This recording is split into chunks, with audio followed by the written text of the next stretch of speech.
random show, random show, random show, random show, random show, random show, random show settings, random show settings. Wagwan people, random show settings, random show settings, random show settings.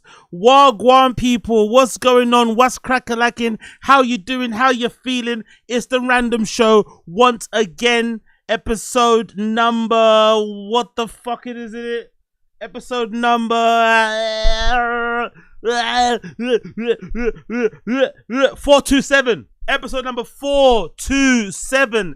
Day 3 of 31. Day 3 of 31. Day 3 of 31. Day 3 of 31. Marathon stream. 500 members by the end of July. Can we do it? Can I stream for 31 days consecutively, having fallen again and again and again and again and again and again and again and again and again and again and again and again and again and again and again and again and again and again and again? Can I do it? Can I do it? I think I can. I think I can, dear listeners. I think I can. I think I can. No, I think I can. I will. I will. 500 members, whether it happens or not, whether I get 500 members or not, I'm going to stream for 31 days consecutively on this channel. Whether I get 500 members or not, it's not about the goal. It is about the goal, but it's not about the goal. It is about the goal, but it's not about the goal. I'm doing this for him. I'm doing this for him. I'm like a football player. I'm doing this for him, you know? I'm just a smear vessel. If I can do it, you can do it. I'm inspiring you. Wherever you are, sweeping the streets, mopping the toilets, putting stuff on the shelf, typing away somewhere, right? Digging, drilling. Whatever you're doing right now, finger banging someone. Whatever you're doing right now, I'm helping you. I'm inspiring you. I'm motivating you because I'm a redact. I'm an official capital R redact. If I can do it, you can do anything. Imagine I get to day 1. Imagine I get to day 31. Imagine when I get to day 31. You're going to be looking at yourself thinking, wow. Wow, if fucking Aggo, right? If fucking Aggo could get to fucking 31 days consecutively streaming, if that fucking black cunt, if that fucking donut can do it, imagine what I can do in my life. Exactly. I'm here to inspire. I'm here to inspire. Wherever you are, people, I'm here to inspire you. That's my mission in life. Or just to laugh at dumb comedians. That also. Big up everybody in the stream chat. Appreciate you. Big up everybody in the stream chat. Big up Wingus. Appreciate you. Big up Wingus. Wagwan, bro. Wagwan. Big up AZ. It's brunch with AZ. Mimosa, eggs, ketamine. What a lovely. Ooh. Joe from MIA, that sounds fucking tasty, my friend. Joe from MIA, that sounds fucking tasty, my friend. Mimosas, eggs, and ketamine. Are you dumb? And I want those little eggs that are like, you know, boiled and stuff, and they're cut in half, and the filling's been all, it's like bechamel, like filling stuff, and it's got little, I don't know, it's got little spring onions on top of it, and it's like, you can, you know, so in between bumps, you can keep yourself well fed. Woo! Joe for MA, you know me well, brother, you know me well. Big up Wingus as well in the stream chat, bit Wingus Dingus, what's going on, my brother? Wingus McDingus in the house, Mr. Bob in the house, Wool Dog in the house, PK in the house, Ason in the house, Jesse Black in the house, Shades Cow in the house, Young Old Vibes in the house. Powerful bunch. Can we shit on Burp? Yes, we can, brother. We got a new what you call it? 2 Bears 1 Cave to talk about as well. 2 Bears 1 Cave. Big up Wingus Dink. You read my mind, brother. You read my mind. You read my mind. Powerful bunch. Big up Mr. Studio Girl. The grind G. Yeah, we out here, man. Thank you. Appreciate you. Mr. Studio Girl, appreciate you. Always here. Always see you in the stream chat, hanging out, giving me words of encouragement. Thank you. Mr. Studio Girl, thank you, specifically you. Because unlike others, Young Old Vibes, and other people who don't believe in me, you believe in me. Big up Mr. Studio Girl for believing in the kid, okay? Big up Mr. Studio Girl. Big up G-Ron Roger, Wagwan. Carl Holden, what's going on? What's going on, brother? Carlo, what's good? What's good? What's good, homie? What's good, Hammy? What's good, Apex Putter? I see you. Apex Putter in the house. I see you. King Bayu, I see you. Wagwan. Big up everybody in the stream chat. So today, it's going to be two-part. We're going to do it today. We're going to do it later on as well. So don't worry. I'm going to come back as well later on this evening for a super, super long one. If today's not super long because I have to go to the gym later on. But we're going to cover some TFATK stuff. We're also going to cover a bit of Two Bears, One Cave. There's also a clip from the latest Kalila podcast, Trash Tuesdays, that I saw fucking, what's his name? Big up Unique. Big up my Drigger, Unique. Unique mentioned it on one of his blog. Oh, no, Unique posted it recently. I didn't watch the whole clip, so I found, I think, where the timestamp is. So I want to see what's going on there because Kalila confessed to what happened with her brother, that she fucked or something. I don't know. Very strange. But I think Unique has got a video talking about it, but I want to kind of see the whole context of what he kind of clipped. So I've got that to go over. TFATK stuff. Some stuff regarding Jack Doherty, which we'll probably watch now, just to kind of get this podcast started. We got some clips from the episode of TFATK 1100. So I did clip some clips from 1100. The latest episode that just dropped now is 1101. I haven't clipped any clips from there yet, so we're going to watch it live, if you don't mind. If it's a bit shit, then I'll stop, of course, and then I'll take a break, go to my gym, and in between the gym time, I'll take some clips, and then we can react to those in the evening, if it gets really shit. So make sure you alert me in the stream chat. If you get really bored watching the TFATK to watch along with me, and you'd rather I just clip out the clips I think are interesting, like I'm going to do in a minute, then let me know in the stream chat when we watch that, and that'll be it. And then, of course, when we come back in the evening, there'll be a longer show with more stuff I need to react to. So, jam-packed day today. Bit of Taz earlier, random show earlier, and another random show past midnight. So we're getting at it, we're getting after it. We're not playing any games. We're not playing any freaking games. We got everybody that's tuning in right now. Appreciate every single one of you. Smash the like button, hit subscribe. We're trying to hit 500 members by the end of the 31 days. So if you want to become a member, hit the link in the description. Opt in for a membership. Opt in to buy a membership. Opt in for a gifted membership. If you want to buy your own, there's a button, the $sign in the fucking chat box. You can also get a membership for. If you don't want to get a membership that way, you can gift one to some people. If you don't want to do that, like the fucking stream, subscribe to the channel. It's not hard, man. It's not hard. Basic shit. Basic shit. Let's fucking go. First clip. Wagwan with Jack Doherty. Jack Doherty, I don't feel like I've seen him on my radar for a while. I think this kid disappeared. Not sure Wagwan for this kid, but I haven't seen him about in a while. But Jack Doherty is in some trouble, it seems like. Big up ATOZY. YouTuber's got a video about him. It says Jack Doherty now being investigated by the CPS. I guess that's Child Protection Services, right? Is he being investigated because he's the child? Or is he being investigated because he has a child? I don't know. I guess we'll find out. Big up ATOZY. Always does great videos. Let's see what Jack Doherty's Powerful bunch. Big up Wingus. Big up Wingus. Appreciate Big it, up bro. Zinga. Big up chat. You should use do a London meetup at Chang's in Soho. Carne Sicilia, Carne Sicilia, Carne Sicilia, Carne Sicilia. I'm down. Maybe when I finish this, then. When I finish the little fucking marathon stream, maybe we'll do that. When I finish the marathon stream, whoever's in London, we'll meet up somewhere. Maybe we'll, you know what we'll do? Maybe maybe we'll go to like a shit place like the Weatherspoon, that Montague Pike. If you guys know, if you know, you know. There's a legendary Weatherspoon in fucking Soho called the Montague Pike. It's horrendous, but I used to get fucking lit down there back in the day. I used to get so turned up back there. So maybe we'll do a little meet up. That's actually a good idea. Big up Wingus McDingus. That's actually a really fucking good idea. So at the end of the stream, at the end of the marathon stream, please God, let me do the fucking 31 days. We'll do a little London celebration. Maybe I'll bring my phone as well, my camera, or I'll just bring my phone and we'll live stream a bit of it for people in the States to check out as well. Yeah, exactly. Yeah, you know, Wingus knows. I've been thrown out of there twice. Great, good to hear. So I think we'll probably do that at the end of the marathon stream. Don't worry if you're in the US. We'll fucking live stream that shit. Fuck it and get it done. But anyway, big up. Let's go. ATOZY, Jack Doherty, now being investigated by CPS. That's the video. You can watch it yourself via his channel. That's the link. Don't troll me. Don't get angry if I keep stopping it. It's a fucking live stream. Please. This IRL streamer just found out he was being investigated by the CPS while he was live streaming. And that was just hours after he was lying, claiming to have crashed yet another car. All right, guys, I just crashed another car. Also, is this like a meme of his? Because he actually did crash that fucking was it a Bugatti on the highway? That beautiful car. To be fair, he does get like not to sound morbid, but he's fairly lucky, isn't he? Like, how does he keep on getting away with this?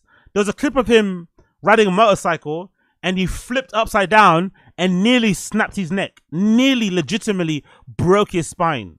That obviously that video of him driving that car and fucking astro sliding, whatever it's called, astro gliding, whatever that fucking term is, where your car fucking skids across the rain, didn't fucking get any something fatal. Like, he seems to get away with it quite often. I wonder if his luck will ever run out, or if he's just one of those type of guys that, you know, just kind of gets away with it. Skirts near danger, but never actually suffers any fatal consequences. It's pretty fucking crazy. But the reason why I say this is because I don't think this is a good idea. I don't like testing fate. You know, like when you're at work and I don't know if you guys did this. Be honest if you did this in stream chat. Be honest. Because I did this once. It's not good to do it, but I did this once. Be honest in stream chat. When you're at work and maybe you woke up too late, like happened to me before, you just missed your alarm. Not because you got fucked up the night before. You just are tired one day. You wake up and you completely miss your alarm. And you sleep through the entire thing. You start work at 9. You wake up at fucking 8:45. Have you ever texted your boss and said, someone in your family has passed away, to get out of working? Have you? Don't lie. I know I have. And it's not good. It's not good. I know it's a 10th fate. So this guy pretending you got into a car crash for the fucking meme is really lame. For the fucking troll is not a good idea. Because he knows people kind of want him to die or are wishing ill will on him. Like, I don't know. I don't know if that's a good idea, man. I don't know if that's a good idea. Oh, big up the stream chat. It's a McLaren. It wasn't a Bugatti. Okay, cool. My bad. It was a McLaren. Very, very, very nice McLaren, by the way. Whatever car it was fucking beautiful. And he, just, you know, I guess to be honest, mostly to do with him not paying attention to the road and driving too fast in the rain and looking down at the chat. Like, honestly, these kids nowadays are insane. Driving a supercar like that and looking down at the chat as you're streaming. Insane. I think it's officially time I get off the road, but hey, we got more at home. Let's go. Yeah, he didn't crash. Fucking hell, Josie. Nah, don't have any family members left to say so and and to say so-and-so died. Fucking hell, I thought I was being morbid. Fucking hell, Josie. Hugs and kisses go out to fucking Josie. Jesus Christ. Okay, cool. Fair play, fair play. Big up Big Booth now, but I've been keeping it in my back pocket. Timo Kazi says never. What is it called then? If it's not called astrogliding, what's it called when you skid across the thing? Everyone was mentioning it when he did it. What's the term for it called? When you skid your car in the rain like that? Hydroplaning. That's it. Okay. So hydroplaning and astrogliding are pretty similar. I'm not going to lie. They're in the same company. If you think about it. Hydroplaning and astrogliding aren't too that similar. Crash that car. Just like he didn't crash this car either. Oh my God. Christy. Is it bad? Yes, it's bad. Are you okay? The acting is so terrible, isn't it? Is it bad? The acting, like, who watches this shit? So he just pulls up to like scrap yards. So Jack Doherty's content now is pulling up to scrap yards with his girlfriend and then pretending the car that's on camera he crashed. Come on, man. Come on, man. Jack Doherty, you gotta try harder with the content a little bit. Come on, brother. Come on, brother. At least sit in front of a laptop chatting shit into a mic. Come on, man. Are you okay? Bro, this is why I don't let you drive.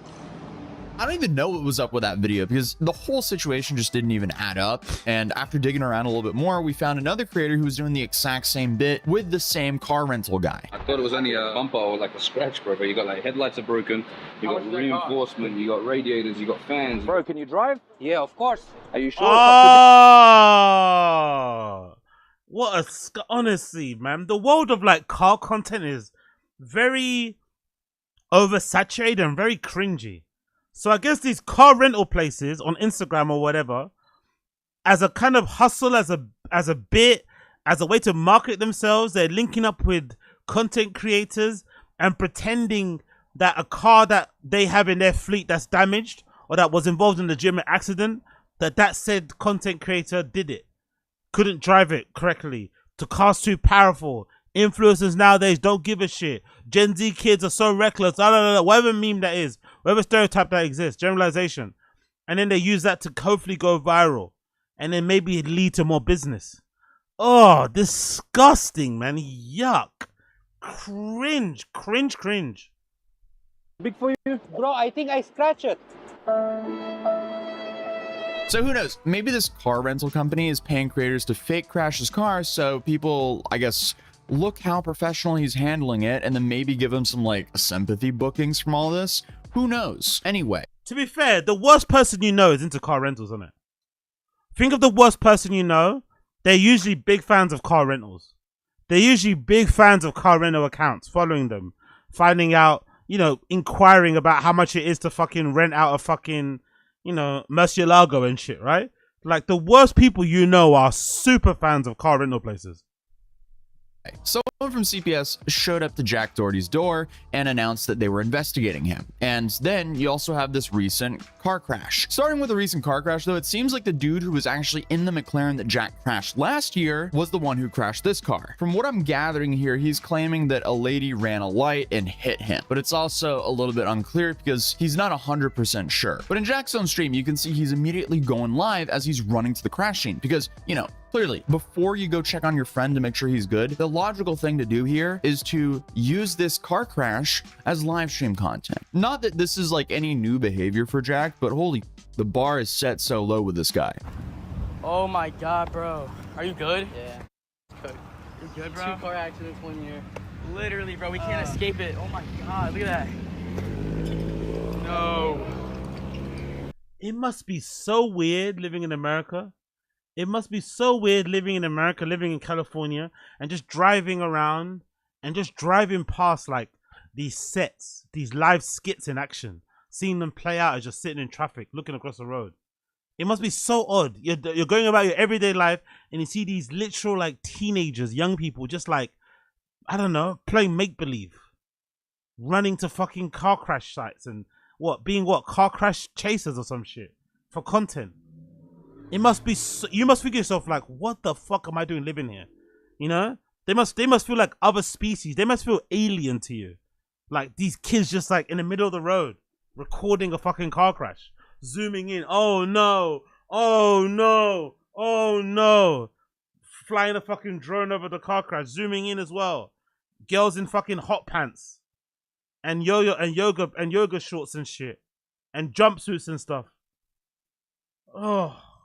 What a weird world, man. Like, what a weird world. I hope all these fans are just children, though. That'll make me feel a little bit more happy and a little bit more less sad. I hope all these fans are children. I hope they're not, like, adults or, like, young people, you know? I hope these fans are, like, under fucking 13 years old. If they're fucking 18 plus, it's gonna break my heart. Like, they're actually watching, so like, oh my god, he crashed again. Like, believing this nonsense, like, it would break my heart if so. It would break my heart if an 18-plus-year-old is watching this shit like lich and gripped on the edge of their seat, waiting for the update of what happened with fucking Jack Doherty's fucking Mercedes and like what? Here, wait, Grace. Shoulders. Try not to touch them so they can do whatever they gotta do. At least you're okay. I mean, dude didn't even crash the car and he's immediately like, yo, grab a good Big up Sadaziz, not alien at all. Jack Doherty is in my North Star. I want wrecked supercars and Lululemon ladies as far as the eye can see. Big up King Bayou. Now, if you're in LA, you're usually too busy to work to worry about. That's a good point. Worry about any of this dumb shit. That's true, to be honest. Most likely, you're not going to see them when they're doing their shit. They're not doing that. By the way, he cut his hair in it. Doesn't look that great. His hair cut short. Keep it long. But when they're doing their dumb shit at like, I don't know, 10 a.m. in the morning, 12 in the afternoon, you're probably already, you know, half of your day has been spent at work already. So yeah, you're right. shot of me looking distraught in front of this crashed car again. And they're essentially just trying to farm content around this car for almost an hour. It went on for so long that you have random people passing by who film them doing this.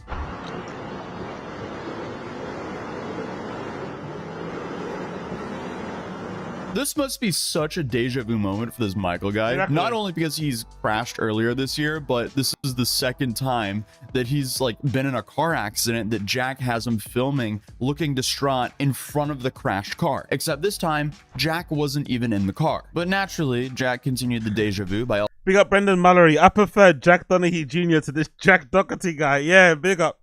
Big up Jack Donaghy Jr. One time. Chat legend. Also ripping off his shirt here as well for content. Big up My Nuts too. We're too busy to give a fuck. Okay, cool. Fair play. We're too busy to give a fuck. I fucking love it. Honestly, now he's got his top off. Why? Okay, guys, okay. But here, Jack's friends said what happened. Alright, just flick me up. Flick me Jack up. curse. He said flick me Yeah, up. flick him up. Give me your phone. All blonde too, by the way. All blonde. All the girls are blonde. Well, how do you feel as a father, by the way? What would you prefer? People in the stream chat, my fellas in the stream chat, my ladies in the stream chat, what would you prefer? Your daughter is an OF? Or your daughter is a Jack Doherty angel? What would you rather? Your daughter is an OF flicking her bean for $50 a month, or she's a Jack Doherty angel? Flick him up. Here. Flick him up. This is the cause of the crash. I see my phone. Hold this. There you go. Yes, okay. Yikes, I'd rather not know, Big Booth, okay? Come on, AZ, LOL. So the options are horrible, innit? What would you rather? Your daughter at that age, what, like, let's say like 18 to 21. You rather be on OnlyFans flicking her bean for $125 per month? Or would you rather her be a Jack Doherty angel? Not a Taz angel, a Jack D angel. In the background of his vids doing horrible improv acting. Doing skits, I guess. Trying to do fake pranks, I guess. What would you rather? Bro, this is how you take your shirt off. Dude's acting like he was joking, like they didn't immediately. Big up Ason. That fear is African as hell. Yeah. I am who I am, Ason. I prefer my son was in the MLB at 9. Big up my son disease. King Bayu, but the angels are OF girls, right? No, not really though, innit? I think if you're a Jack D angel, you're not exactly on OF. I know that they are, but I'm gonna make it different. I say if you're Jack D angel, you just appear on camera with him. You maybe answer flirty questions and shit. You're on stream looking pretty. You do the fake fucking acting and that's it. But if you're an OF, you're flicking your bean. What would you rather? Jack Doherty Jr. flicking bean or Jack Doherty Jr. angel in the background? Take their shirts off and flex in front of this crash car like they were auditioning to Right, Magic. everyone's saying OF. Big up James Banks. Big up Big Trouble OF. Mike. But They're both equally as terrible. Big Booth. I'd rather Chris Benoit my family. Big up Asada Disease. Astro gliding is a Puff Daddy move. Okay, fair play. I think you're rewind it back a bit. Black America, I still prefer OF. I'd rather my daughter be on Corey Feldman's Angels. No flicking bean on the bean, hopefully. Lols. After this whole situation ended, CPS showed up to his house just an hour or so later. What allegations? Child abuse. Like I'm abusing my child? Listen, it's just You caught me, no. Dude, let him look. I'll get myself in. No, I'm kidding. They are children if you think about it. No, I'm kidding. No, we're not. Sorry. These allegations are kind of serious, and I do have to do a one-on-one interview. But like I don't have a kid, so. I know, that's why I just gotta address this with you so we can just close out this case. The only reason we're here, anytime they go somewhere, law enforcement goes to keep them safe. That's all it is, man. You can ignore It's all us. confidential. We're not here for you. Anything. I just Yeah. Sorry.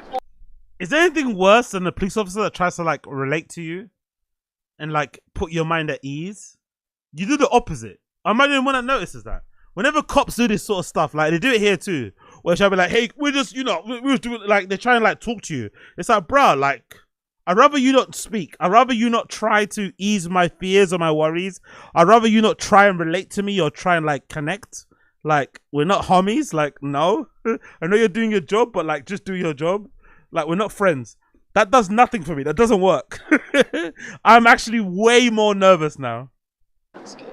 The only reason we're here, anytime they go somewhere, law enforcement goes to keep them safe. That's all it is, man. You can It's ignore all us. confidential. We're not here for you. Anything. I just Yeah. Yeah, man. Yeah, man. Yeah, man. Yeah, man. Brother, you're old enough to be his dad, man. Stop fucking breading. Yeah, man.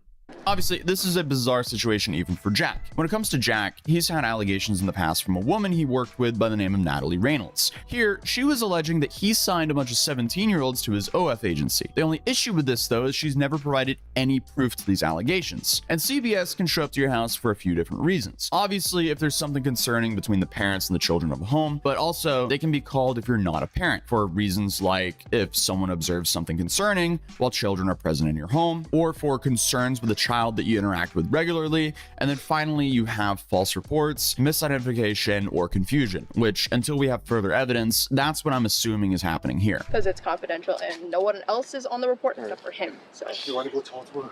Yeah. But like, what's this about? I'm so confused. She'll explain everything to you. She just can't explain it with confidential. other people not involved. Basically, that's the only thing. Anyone can call. You're a baby daddy? God almighty. God almighty. God almighty. Imagine that being your daughter, man. Imagine how ashamed you'd be. Imagine how like, what the fuck are you doing? Basically, that's the only thing. Anyone can call. You're a baby daddy? You have a kid? You didn't tell them. So they go on and talk to Jack, and then Jack returns with some more information. Random side quest. Thank you. Random side quest, bro. Alright, now we can get. But she just asked me a bunch of like questions to like confirm I wasn't abusing children. And I was like, dude, is this like real life? And she like, but she like knows like what I do and everything. She's like, your whole life's online, right? I'm like, yeah. Like, you wanna watch the streams? Like, Wait, so she actually thought it was you? Like, no, she knew what was like. She knew like someone was. Even just the color of the cars, the wraps, even just the wraps of the car, it's like, it's so gaudy, so trashy. These baby blue wraps, the baby blue rims. Is it baby blue or Tiffany blue? I don't. Oh, the house, like, God Almighty, man, just trash, isn't it? Pure trash. With me, I was explaining to her too. I was like, people like swap me all the time and like order pizzas to my house or like order randoms to my house. But like, this is different. Like, someone literally called the child protection services and reported me. I'm like, yo, anyone can do that. And she's like, yeah, anyone can do that. I'm like, holy, this is like a new thing unlocked for like the swatters. Like, that was crazy. What? Why did you speak? Are you not? What? You didn't think anyone could call CPS? How do you think CPS get called then? Huh? Easy. Like, I can't believe like but she knew it was. That's why she didn't even like. Wait, so what she said? Like, I'll just close out the investigation, blah blah blah. Like, because it was just like insane. Like, so what'd she say? She was just like, I gotta go hit children. Sorry, I'm just kidding, guys. I'm just kidding, guys. You think differently? Who's a better comedian, him or Brendan? That must be a joke. Who's a better comedian in the stream chat? Jack Doherty Jr. or Brendan? Like, because it was just like insane. Like, so what'd she say? She was just like, I gotta go hit children. Sorry. I'm just kidding, guys. I'm just kidding, guys. You think differently of me? Yeah, I'm kidding. So according to Jack, and what's that? I'm kidding. Is that a tick? Why does he keep saying I'm kidding? I'm kidding. Is that a tick or something? Is that insecurity? He always says I'm kidding. He says that like 7 times. I'm kidding. I'm kidding. I'm kidding. I'm kidding. Like, relax, bro. Like, it's a false report. But since Jack is also known for lying all the time, it's not like that gives him too much trust here. But as of now, there's no other evidence to prove otherwise. We just know because of the stream that the woman stated that they've been investigating him. I can't believe anyone can just call in and say that. I was like, this is like a new form of swatting. She doesn't even understand. Well, she understood it, but she doesn't understand how, like, she doesn't understand like how savvy that someone is to call a fucking CPS. Like, normally it's just they're swatting. Savvy. You have to be savvy to troll people with CPS call. Like, what? Has that been happening since the beginning of the fucking streaming? Savvy. And everyone's unoriginal. Like, you guys can't be creative anymore. You just send the cops to my house saying I'm killing my family. But now it's like, whoever just did that literally was so like, that was genius. But that was so up. Don't ever do that again. Like, no, that's so stupid and a waste of resources, bro. So if that was a false report, the last thing I would call that would be genius behavior. What a bizarre thing to call a swatting or something like that. What was your favorite swatting moment? This was crazy. This was literally, you love it. My favorite one was when they came and they said you killed your mom with a butter knife. That was the best thing ever. I can't believe the cop even said that. Like, how are you guys even taking that seriously? Like, I killed my mom with a butter knife. Are you kidding me? It's possible. That house is a mess as well. God damn. How crazy is it? Does it get? Beautiful house, but everything everywhere. I'm sure there's some maids there to help, I'm assuming. So I guess only time will tell what's really going on here, but either way, at this rate, he'll be lying about crashing another car in no time. But I mean, hey, at least he didn't get thrown in prison for doing a TikTok prank like this guy did, as this story is just absolutely insane, and I would definitely recommend checking it out, because like, Jack Doherty's got something going for him though. Like, he's really like in that realm of like Johnny Somali, where he's crafted this personality of being one of the most unlikable, annoying, obnoxious streamers that you've ever seen, content creators. That sometimes I get why people maybe watch him, because they can't. It's like a car crash, you know. You're hoping it ends really badly. No, so you can't take your eyes off of it, but you're hoping it ends badly. You know, that type of thing. I don't know, but he's a very interesting character, because you're looking at me thinking like, who must enjoy this? Like, who enjoys this type of content? Who watches this and thinks, yeah, man, this guy's funny, this guy's cool? But I'm sure they do exist, because, you know, content is very subjective out here these days, and we all have, you know, our different favorites. But he's a very, even the way he looks, like, he's a very just like annoying looking guy. Even his face, very punchable. The haircut, the way he speaks and shit, like, just an odd lad, isn't it? Very odd lad. Very, very odd lad. But yeah, big up Jack Doherty. Faking car crashes. Excellent stuff. Excellent stuff. Excellent stuff. Next on the list. Let's see what Bert's saying. Let's see what Bert's saying. Bert Kreischer on Two Bears, One Cave. Let's see what he's saying. So I think there's an interesting clip coming up here about Bert, you know, having another therapy session, I think, if I'm not mistaken. I'm sure Podcast Cringe is going to dig into this harder, but I did listen to this in passing the other day. I haven't timestamped or anything, but I think it's roughly around here, 10-minute mark, where he starts talking about legacy and how he'll be remembered, or something, you know, something along those kind of lines. Annoying Bert topics again. And, you know, it's a kind of like a podcast therapy session. Let's hear what he has to say. I'm really curious to see how he's trying to make sense of his own mortality and the fact that he's super annoying and shit. Let's hear what he says here. People on the Titanic, Tom, they said men, women and children first, and the men just died with dignity. They got dressed up and they died. Do you think our generation, do you think the generation right now, like, let's look at Zolo. If Zolo's on the Titanic, do you think Zolo would be like, no, Heather first, I'm going to die? No, he'd push all the women in. Yeah. Do you think Annie's going to be like, not a chance. Not a fucking chance. And he's going to be like, I'm black, I go first. Step on someone's neck and be like, I've done my work. We've suffered enough. You know, he'd do one of those, and then he would throw a rock at a window and be like, get me in. Yeah. No. He'd be like, here we go again. No, he would definitely like fucking white ass shit right here. White cracker ass crackers. He's like, Annie, how do you think Annie would react if a white guy that looked like Halston was like, so sorry, women and children first? Wait. So what was the question? How do you think Annie would react if a white guy that looked like Halston? Oh, right? Yeah, was like really white. Halston's the whitest that you can get. Yeah. And not physically. What would Annie say? What would Annie, if Halston went, whoa? Hey, the first thing he would say is a word we're not allowed to say, and then he would go, fuck out of the way, and then he would just jump on that life raft. Yeah. Finances can be messy and confusing. Monarch money. Okay, then. Let's fast forward a little bit. I don't know what the fuck that segment was about. Let's fast forward, though. I love every time you see Tom, you see like a normal looking white guy, skin-wise. And then when you see Bert, you see like what an alcoholic looks like. It's always funny, you know? You see what a regular middle-aged American dude would look like, right? But then you see Bert and you're like, oh, shit. That's an alcoholic. You're financially savvy is some. Yeah, for sure. It's crazy. I'm watching they're I don't know, for whatever reason, the Titanic, I guess the Titanic must have sunk right around now in real life, you know? I don't know. Really? But it's Titanic showing up everywhere on my feed. Okay. Everywhere. So I've been seeing a lot of Titanic stuff. Where it's June. What is it? Was it a bit in June? It was cold, so not. Yeah, I would think that icebergs. it's. When did it sink? Whoa. Big up Josie. Is that true? Okay, Tom looks really old then.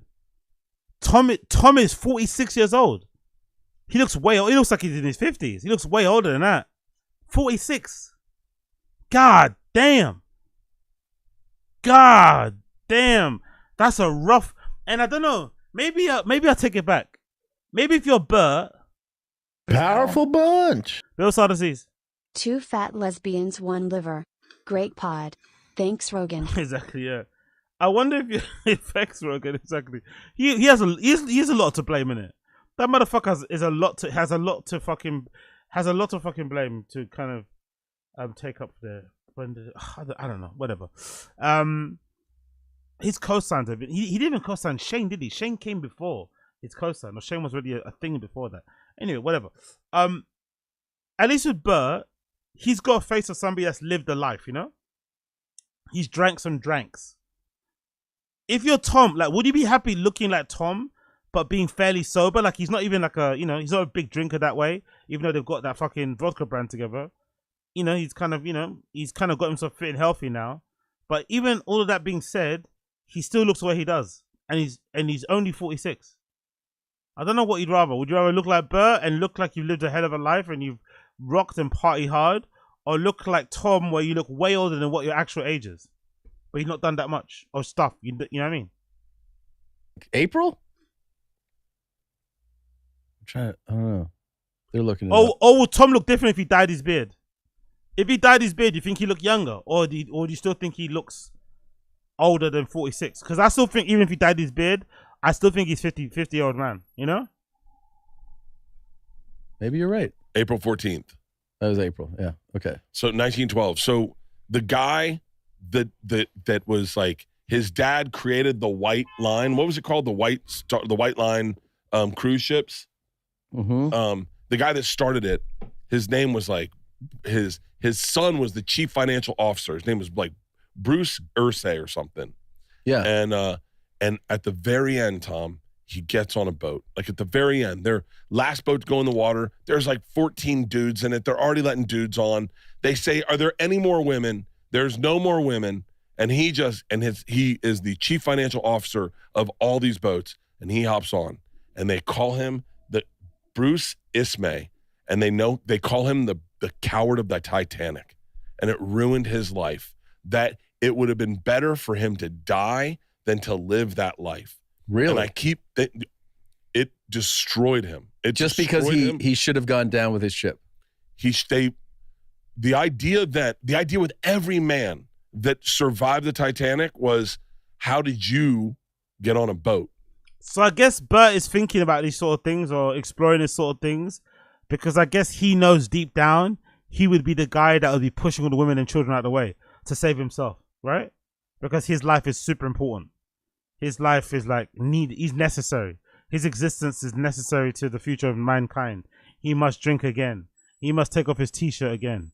So he's probably feeling a little bit he's feeling a little bit seen, a little bit exposed with stuff that he's reading because he knows he'd be the same person. He wishes he wasn't, but he knows deep down he's a selfish mofo and only really thinks about himself and would be more than happy to elbow a teenager off of the boat, you know, to get his way. I think that's what he's thinking. And so a lot of guys lied and said, "No, I jumped in the water and then swam to a boat." A lot of guys lied. Yeah. But then a couple guys, like this guy and... Well, let's park here. So it says, after the disaster, Ismay was savaged by both the American and British press for deserting the ship while women and children were still on board. They called him a coward of the Titanic, suggested that the White Star flag be changed to a yellow liver. Some ran negative cartoons depicting him deserting the ship. Some maintain Ismay followed the women and children principle first, having assisted many women and children himself. His actions were defended in the official British inquiry, which found Mr. Ismay, after rendering assistance to many passengers, found sea collapsed, the last boat on the starboard side actually being lowered. No other people were there at that time. There was room for him and he jumped in. Had he not jumped in, he would have merely been one more added life lost. Wow. But they still trashed him, huh? Oh, they destroyed it. It ruined his life. He went out. He ended up, I think they kicked him out of this company that his dad started. His dad started the White Line or whatever it's called. And they kicked him out. He ended up donating a lot of money and being a good guy. He ended up moving to like some farm in Ireland and fishing the rest of his life. He died from diabetes. But my point is, it raises a question of like that seems like something that he might also perish from if he doesn't get his life in order. Is life worth living if you're looked at in shame for the rest of those years you get? This is definitely some projection. Definitely some projection. So Bert is probably asking, and you people the screen check an answer for him. Bert's asking, is his life worth Is his life a life worth living? He gets to do what he wants, lives a life that he likes to live, drink, whatever, rich, great family, kids. If the public at large looks at him like a hack, if we look at him like a, you know, like a fucking alcoholic, if we don't really rate him too much, if we take the piss out of him, if we laugh at him, is his life still worth living if he is laughed at and people are not laughing with him? What do you guys think in the stream chat? Would you be okay being Bert if it meant you had his bank balance? Would you be okay taking showers in the swimming pool? Would you be okay with you know, showing your shit stained t-shirt on stage, taking off your t-shirt every time you perform, having a gut that looks like you've got a couple of bowling balls in your fucking stomach? Would you be happy with that if you had that bank balance but you had to look and live like Bert Kreischer? To live. That's a good question, actually. That's like a really deep philosophical question. I mean, I'm sure, especially in that time, to have been him was probably brutal from 1914 to 1937 when he died. That's a long time to get trashed, right? Yeah. But it's almost like, I don't know, how much did he enjoy the rest of his life? I don't think any. Because he lived a compromised life. He couldn't do what he loved doing, which was, by the way, he's autistic, I think. So he loved numbers and he loved working with numbers and stuff and getting with numbers. Some people just like numbers. Yeah. But I don't know. I think he's pretty autistic. I think he was autistic. I don't know why I think he was autistic. Yeah. That was my read on him. But I was trying to equivalate it to like our life, right? Yeah. And I was like, how would we? Of course you were. Of course you were. Because it always comes back down to Bert. Every question, any fucking thought, any situation always comes back to fucking BERT. Bert. What if you made...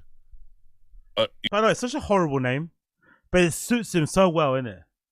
It's such a shitty name, but it suits him so well. If ever there was a person that looked like a Bert, it's him, innit? Like, look at him. Look at that. Do you think he actually enjoys the taste of alcohol? Like, I love the first sip of a cold pint of beer after spending 4, 6, 7, 8 weeks in the gym, not touching a single bit, and then having your first one when it's warm outside at a terrace somewhere or in a pub garden. But if you drink the way that Bert does, do you really enjoy your booze? Do you really enjoy alcohol? Or you just drink it to get drunk? Like, I don't think you enjoy it looking like that. Like, do you actually enjoy it? Is life worth living if you have to live in shame? Like, say you get on a plane, right? Yo, big up Coyle in the chat. Big up Coyle. Wagwan, my guy.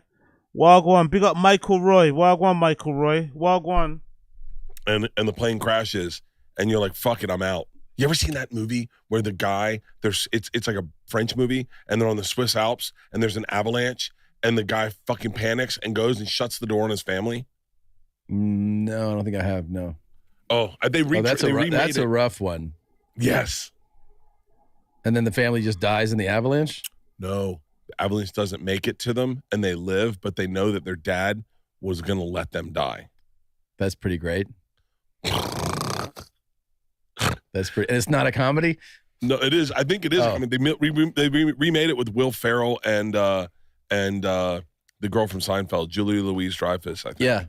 Yeah. But Tourist? Is that it? Force Majeure? I think so. That's the original. All right, so but it's crazy. It's like, would you be willing to die so that you didn't have shame? I guess it depends, man. I mean, look, what you're talking about is why a lot of people unalive themselves. People unalive themselves to not deal with immense shame all the time. So that's a real... They couldn't make it stand-up comedians. They couldn't buy a $3 million supercar. Let's just end it all. They didn't get to perform at the mothership. They didn't get any gigs at the Comedy Store. They didn't get to perform in front of Mitzi Shaw.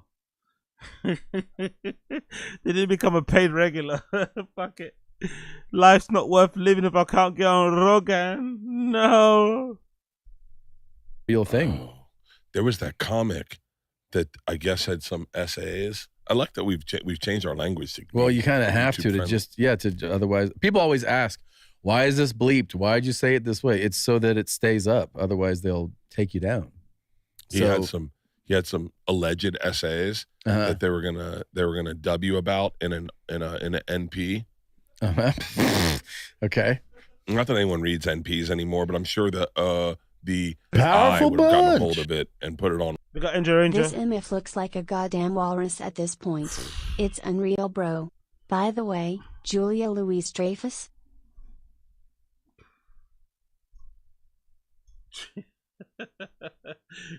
Big up NJ Ranger.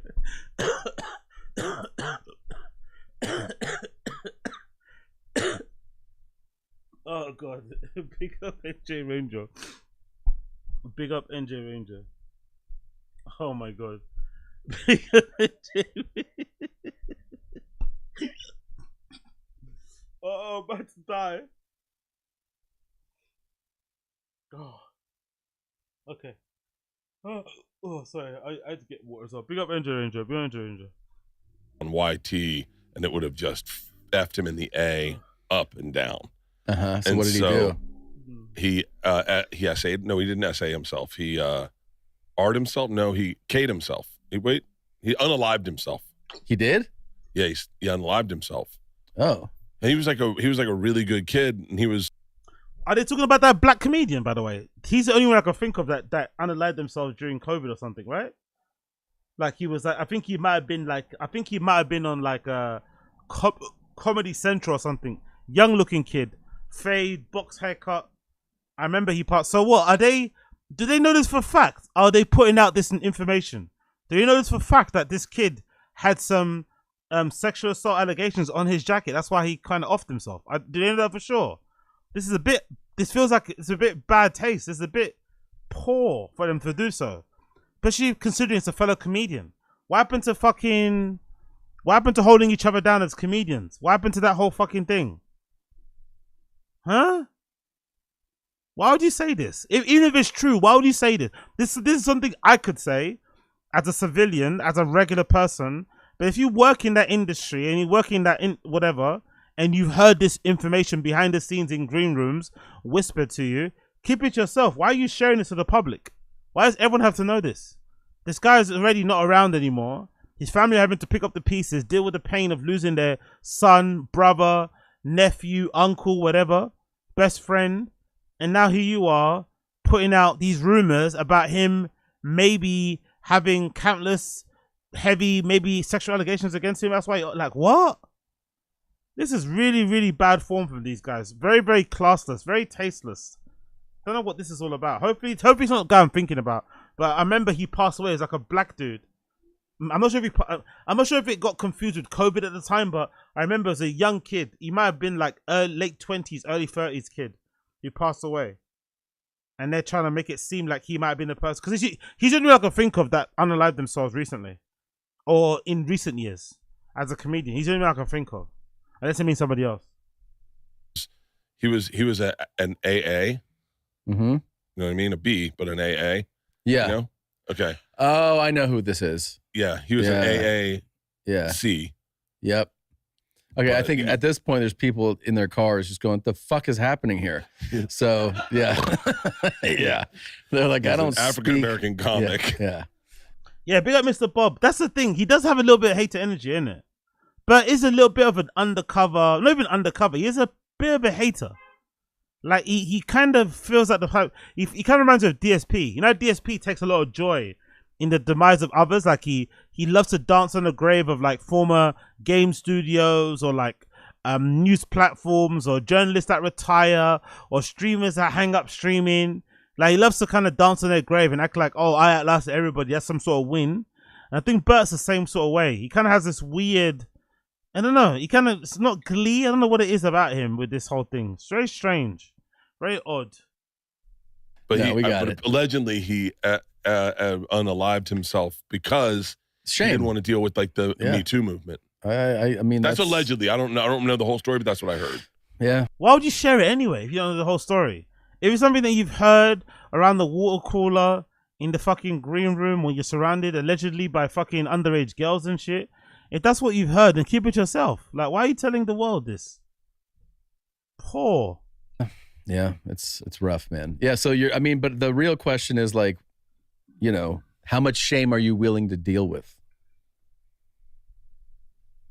God, that's a good question. Yeah. I mean, can you look past the shame and just start enjoying sunsets again? This is something that a lot of people have had to weigh in their own lives. Yeah. I think the shame hurts the most if you're someone who never got it, and didn't, and then all of a sudden the shame shows up and you're like, oh, the accolades are gone and now I just have shame. Yeah, and it's happened to some very notable people, you know. Like who? Like I know it's had to happen to athletes. Well, the first person I thought of actually was like Mel Gibson. Lance Armstrong. Yeah, I mean I think they're both falling that for different reasons, but like Mel was super celebrated, you know, like highly respected. I mean, a legit bona fide movie star, and then he had these like drunken rants saying wild shit, and it totally changed people's perception. And there's a lot of public shame in something like that. And then with Lance, it was like, I've never taken anything, and you know, then it comes out that he had taken everything. And there was big shame for both of them. Yeah. By the way, can I tell you what's crazy? I love how they never consider just trying to be a good person. I love how that's never a consideration. Just trying to be a good person. Trying not to get under people's skin. Trying not to be so unrelatable and live in a bubble. Trying not to be obnoxious. Trying not to be hacked. So whatever it is. I love how that's never a consideration. You know? Like, just try and not be a fucking dick. Is it really that hard? With both of them, it never bothered me. No? No. I ran into Mel Gibson and was like, oh, I fucking love you, dude. You're a hero. Yeah. Yeah. If I ran into Lance Armstrong, I'd be like, okay, argument's sake, and hopefully one day we get Lance on the podcast. I would love to have him as a guest bear. I would love to. But like, think of all the good Lance did. And he was only doing what everyone was doing at the time. Well, that is true. I ran into him once. Really? Mm-hmm. Not in Austin. I was in Colorado, and he was in a restaurant, and ran into him. Did you say hi to him? Great story, bro. Riveting story. Riveting experience. Any more details, please? Fucking hell.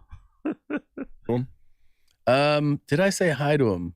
I kind of like like he did one of those like somebody else I knew him and they spoke, and then he was like, this time he was like, hi. Like it was real quick. It wasn't like powerful bunch. Big up ATOZY. Is Mel Gibson being your hero anti-Semitic?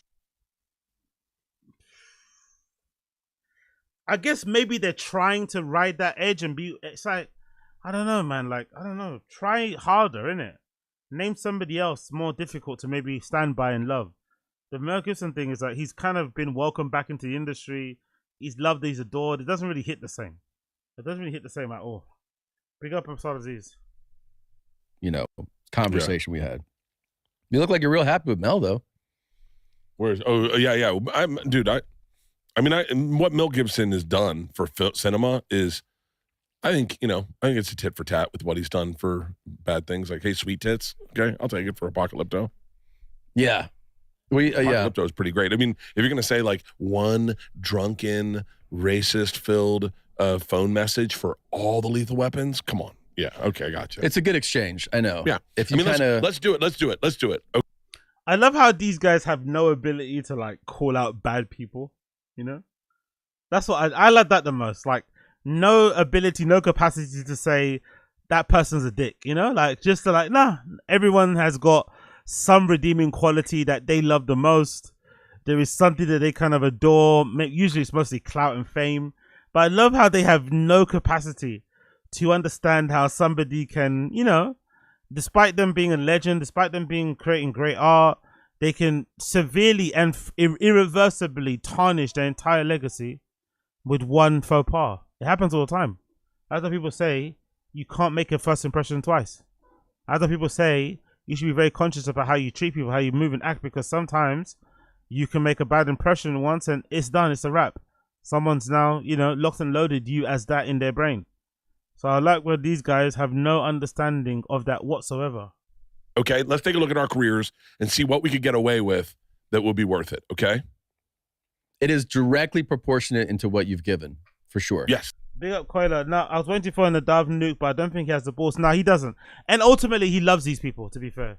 Ultimately, similar to like Nick and those guys, Nadav thinks he's just as big as a star as these guys. He looks up to them. They're his heroes. They're his North Stars. And I'd imagine it makes sense if you're like a, you know, super hardcore podcast fan and you get to work on these podcasts as a producer and you get to see all the great things they do, all the fun that they have, all the money they make. It's understandable why you think these guys are so amazing, so cool. And you can't see any error in everything they do. So I think deep down, that's what's probably pulling at him to not really go nuclear, because deep down he actually loves, you know, them and wants to be them, essentially. Most of them do.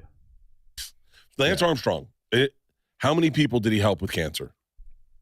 God, who knows? I mean, it's a lot. An infinite amount of people he helped through his cancer society or whatever he had. You don't get to like hide behind your good deeds when you do bad things. It doesn't work that way. Just because you did a lot of good stuff, it doesn't excuse something that you do. And again, Lance Armstrong is not the main example here, just in general. I love how they have no ability to understand that you can ruin your entire reputation you worked very hard to cultivate over the years with one bad action. That's what it takes. One bad action, you can legitimately ruin your entire legacy. It's not fair sometimes. It's not cool sometimes. It's not cute, whatever. But the truth is, that's what happens. Yeah. Right? And what did he, like, so he said some wild stuff, right? No, I mean, he cheated, whatever. He was doping. Everybody was doping. Everyone was doping. Tit for tat. There we go. Can you hit Christina? Think about your body of work, okay? You got how many specials out there?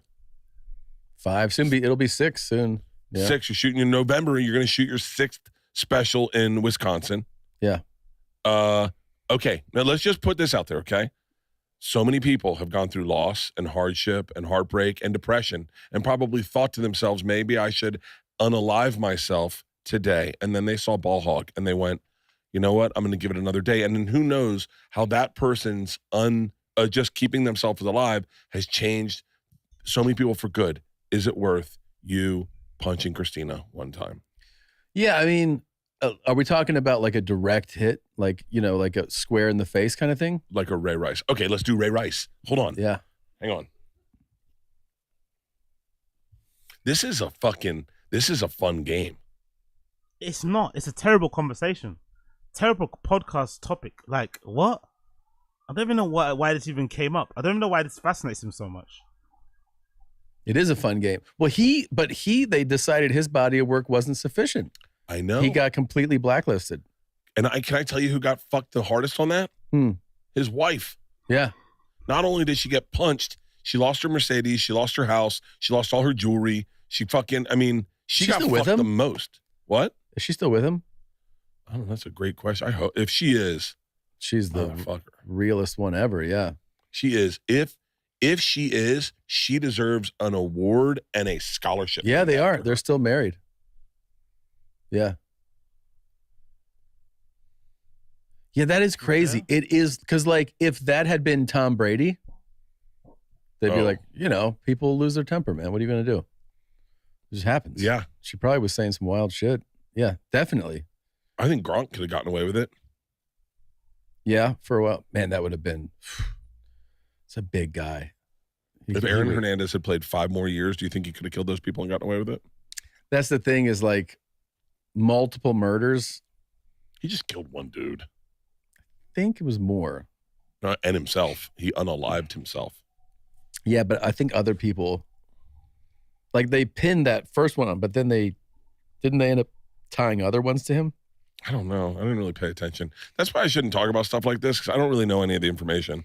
I'm just kind of like, all I only know about Aaron Hernandez is he unalived himself with soap. Powerful bunch. We got Ranger. This podcast is essentially TFATK at this point. Whatever it is fucking horrendous. Whatever it is fucking horrendous. Like, I don't know. Big up these guys anyway. Big up these guys. 5 more minutes and we'll move on. In a double murder. Okay. Well, you're right. He was convicted of 1. Yeah. But it's like you look. What at do you like, think? You could get away with hitting Leanne? No, I can't. I'm not good enough. No. No. I think if the machine had performed a little bit better in box offices, yeah. If it was. Okay, so now he's talking about it. Now enough time has passed. Bert's making jokes. Bert's making ha-ha he-he's about the machine. He didn't talk about it for a long time. He kept his mouth shut about that movie. Didn't want to mention it. It was like a huge box office hit. If it had made like $100 million, you're fine. Easy. Yeah. I don't even know if I'd be with her today. Summer is here. More sun, more light, more time to do all the things that make summer. Let's do a couple more minutes and then we'll move on. We got everybody in the stream chat. If you're locked in, you like what you see what you like the stream down below. Subscribe to the channel. Become a member. Let's hit 500 members by the end of the month. Subscribe down below. Opt in for a membership. Gift a membership. All that good shit.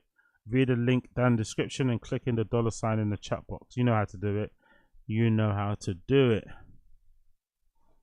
Hers 5 for her. Yeah.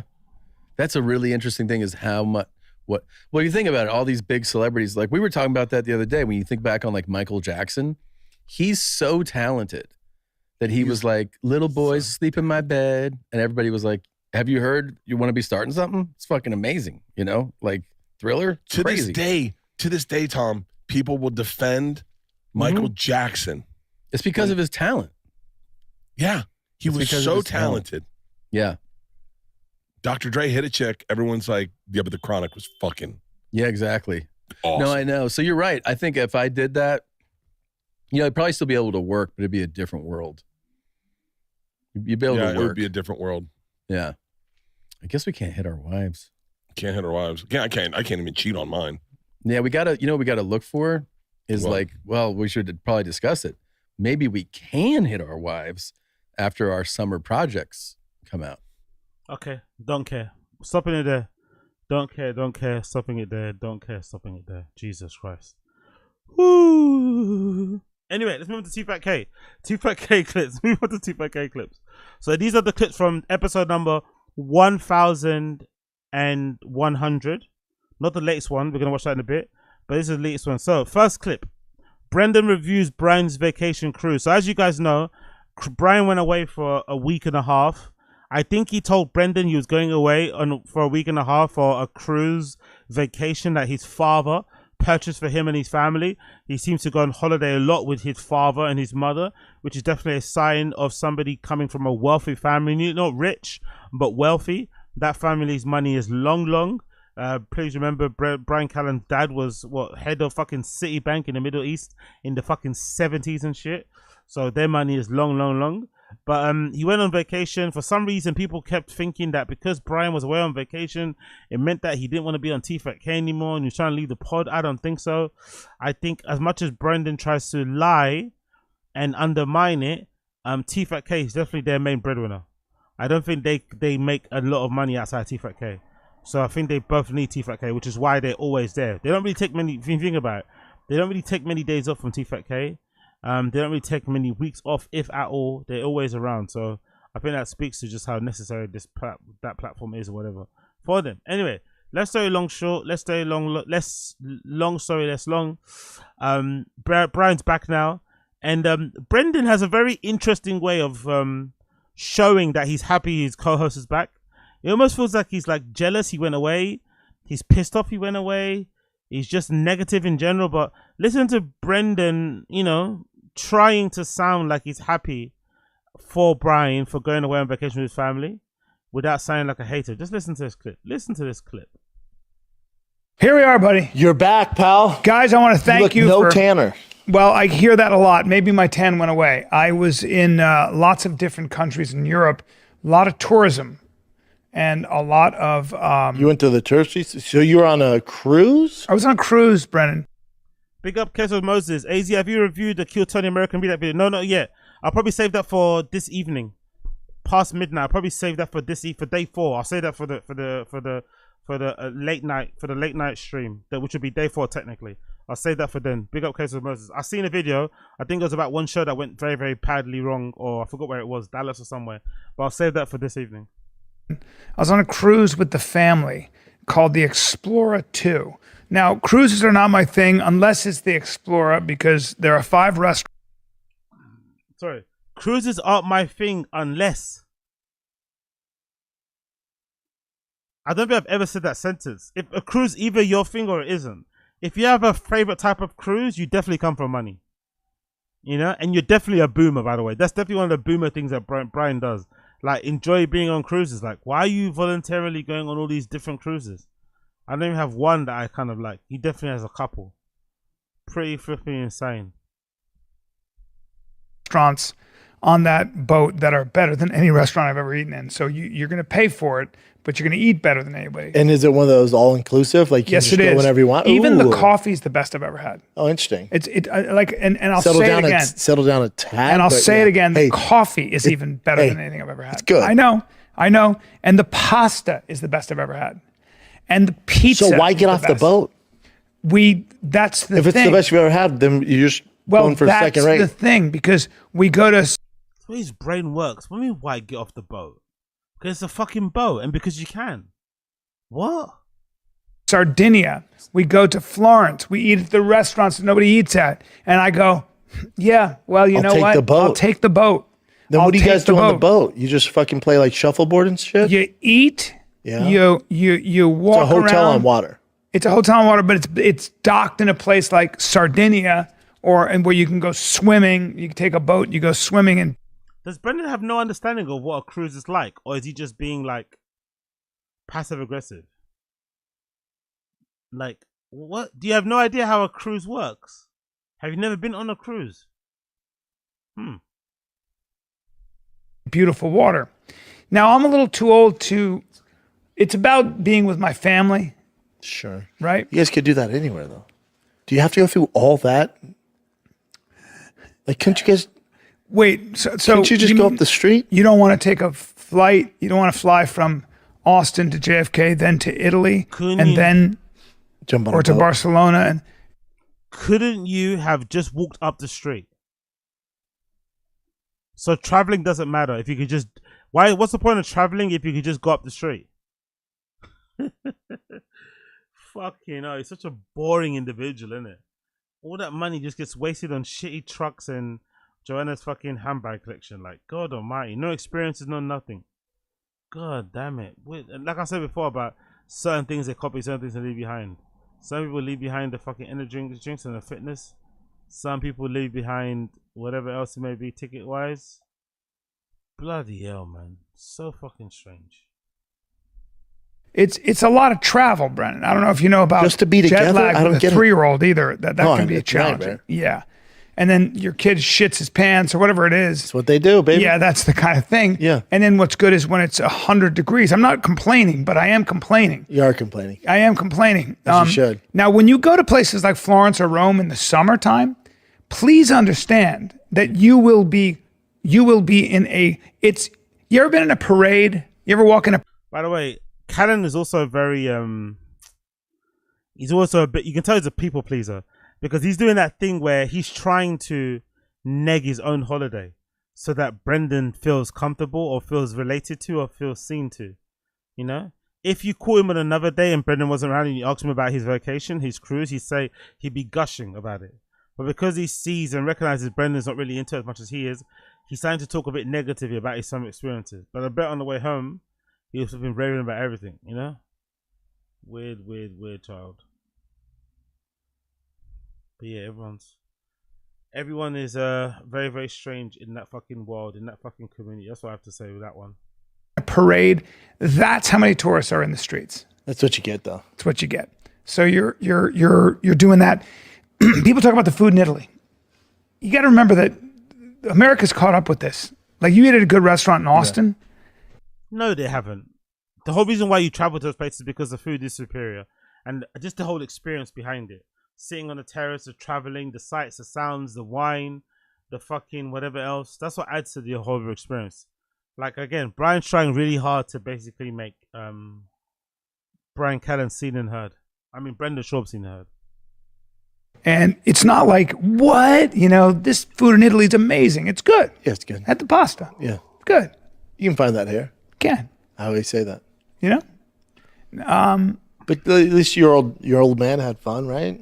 He had fun. I always say that. So the guy that doesn't travel, one of the reasons why he doesn't travel is because you can find whatever you're looking for abroad in America.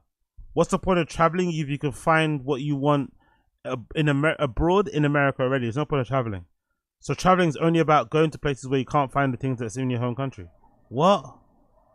What a strange individual, man. What a weird you. Very, very, very, very strange. Oh, yeah. Fun. Did he though? It seems like a lot for him. He's 85, so what he'll do is stay inside his cabin, read and do everything he does in Utah, but then have dinner with his whole family. You can do that anywhere, Pops. Probably. You wasted everybody's time, bud. But it was a lot of money. But the kids love it. You know, my daughter's zipping around. My kids don't know if they're in fucking Italy or fucking Chuck E. Cheese.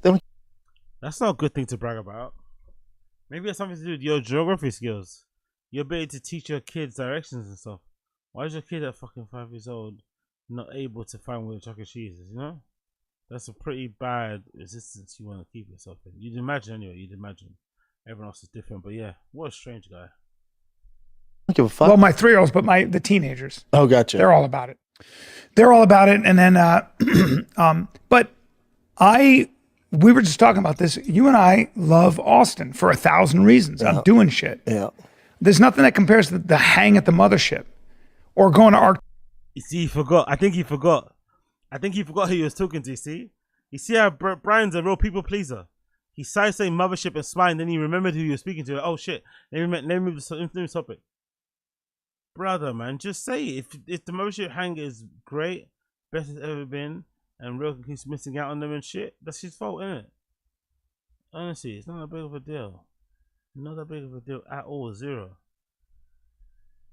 Type boxing and hanging out with all those guys afterwards. Like, that's just the shit that you do. Being with my kids when I wake up. Traveling, man. Right. Too old to be traveling. Well, I travel enough. I know, with your job. So, yeah. That'll beat you up. Speaking Not that of age which, like that. July 5th, Brea Improv. Come see me. Just one night? What is that? That's a one Saturday. Night, Saturday. Right after, it'll be Brea's Saturday. Great, though. Yeah, 2 shows. It'll be good. Here we are. So, Brendan is very, very happy Brian's back. He tried his best to keep his jealousy and envy under wraps, but it was obvious to see. In the end there, we got a little bit of Peggy Goose smooching alongside the, Moshak, taking a picture in the DJ booth. I'm assuming most likely that she probably stayed out of his set because that's what he looks like. I'd imagine so. And yeah, this is powerful bunch. Big old disease. Rogan just installed a KBTech in the green room. I love it. Honestly, man, these guys are the best friends. These guys are friendship goals. Legit friendship goals. Legit fucking friendship goals. Who wouldn't want a friend like Rogan? Who wouldn't want a friend like Ray? Really? But hey, what can you do? Let's freaking go the tires on the back of these. So the first thing goes off of the kit. And just two, oh wow, let's say it. To open up on the back, that's pretty decent. Okay, cool. Let's continue. Brian and Brendan on the Liver King getting arrested for threatening Joe. Yeah, this will be a good one. This will outrage some of you guys because bryancallen and Brendan Shaw have some very interesting different views when it comes to the Liver King and when it comes to why, or trying to explain why he got to this level. Why is that where he's at psychologically? Why is that where he's at mentally? Why is that where he's at in life? And for some reason, they don't blame the obvious thing that is to blame and whatever else. They blame everyone else. Let's absolutely hit them where it hurts. Big up them, big up them. Let's freaking go. Dude, you were gone playing grab ass on the cruise when I was literally doing everything and making money. But we didn't talk about your boy, the Liver King. My boy, the Liver King. I haven't got your take on it. It's it's kind of old news now. Yeah. That's the past week, but my take on it is I never like seeing somebody go through whatever he's going through. I never want to. Whose fault is it? Yeah, my take on anytime I see a man who he obviously loves his family, loves his wife. I don't think he's a bad person. I think that I don't think he's a bad guy. I think something broke. Something broke. I think something happened where he got. Some would argue it's too much liver. Some would argue that you don't let Netflix just go willy-nilly with you. You know, there's this idea, I'm going to do a documentary. They're doing a documentary. Did he not have... Nobody's going to do a documentary and show your good side. Did he have any creative... But how about if you have bad sides too? What are you talking about? Documentaries are meant to only show your good side. No, they're not. They're meant to be an accurate portrayal of your life from, you know, birth until that time that you fucking record. Not meant to be a knighthood. I didn't accept that. A knighthood. God damn it, knighthood. God damn it. What's on here? Cool. Creative control over that, Chin? Did anyone watch the whole doc? You don't have. Did it make him look bad? You said you watched it all, right? Yeah, it makes you look bad because they edit what they want. He was very honest about what he did as a young man. So he said, No, he wasn't. That's why he's in all that trouble. I worked at GNC. I figured out that I could get free product by taking receipts and pretending and then selling that. Then he sold drugs. Okay. But he was a young guy and he was trying to make money. I think his father never liked him or something, ignored him. So that excuses lying about your entire empire. Lying how you got that jacked, lying how you got that ripped, selling people under the premise of these fucking 4 tenants, and then living your life totally against them. That's what makes it okay.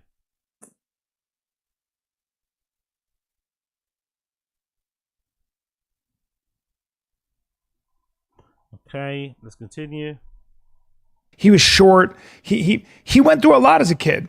And so what I see is a man who spent so much time trying to be loved. He fell into the trap of the public embrace, where the public will love you. And if you worship that false idol, they're going to tear you up as well. Yeah, because the people that put you on the pedestal, there's just as many people that don't want to tear you down. Well, I would have said... That's not true, though. The guy lied to his audience, didn't he? Didn't he say he was eating fucking raw meat and then everyone found out he wasn't? He was actually on fucking gear. He probably stole a bunch of money off of the back of that too. Why are they acting as if like people just wake up suddenly and hate you for no reason? Most of the hate people get online, especially fucking online personalities, is usually more than warranted. Some are maybe overcooked and stuff, but to get a message across is more than warranted. Really, really is. God damn it. But yeah, here we are. Here we are. Lovely stitches. Lovely, lovely, lovely, lovely, lovely. Next, let's continue. To him, as I would have said, stop eating. I would have said, Brian, get off the internet. Don't read any comments and take a minute, take a break. You know, you lied about steroids.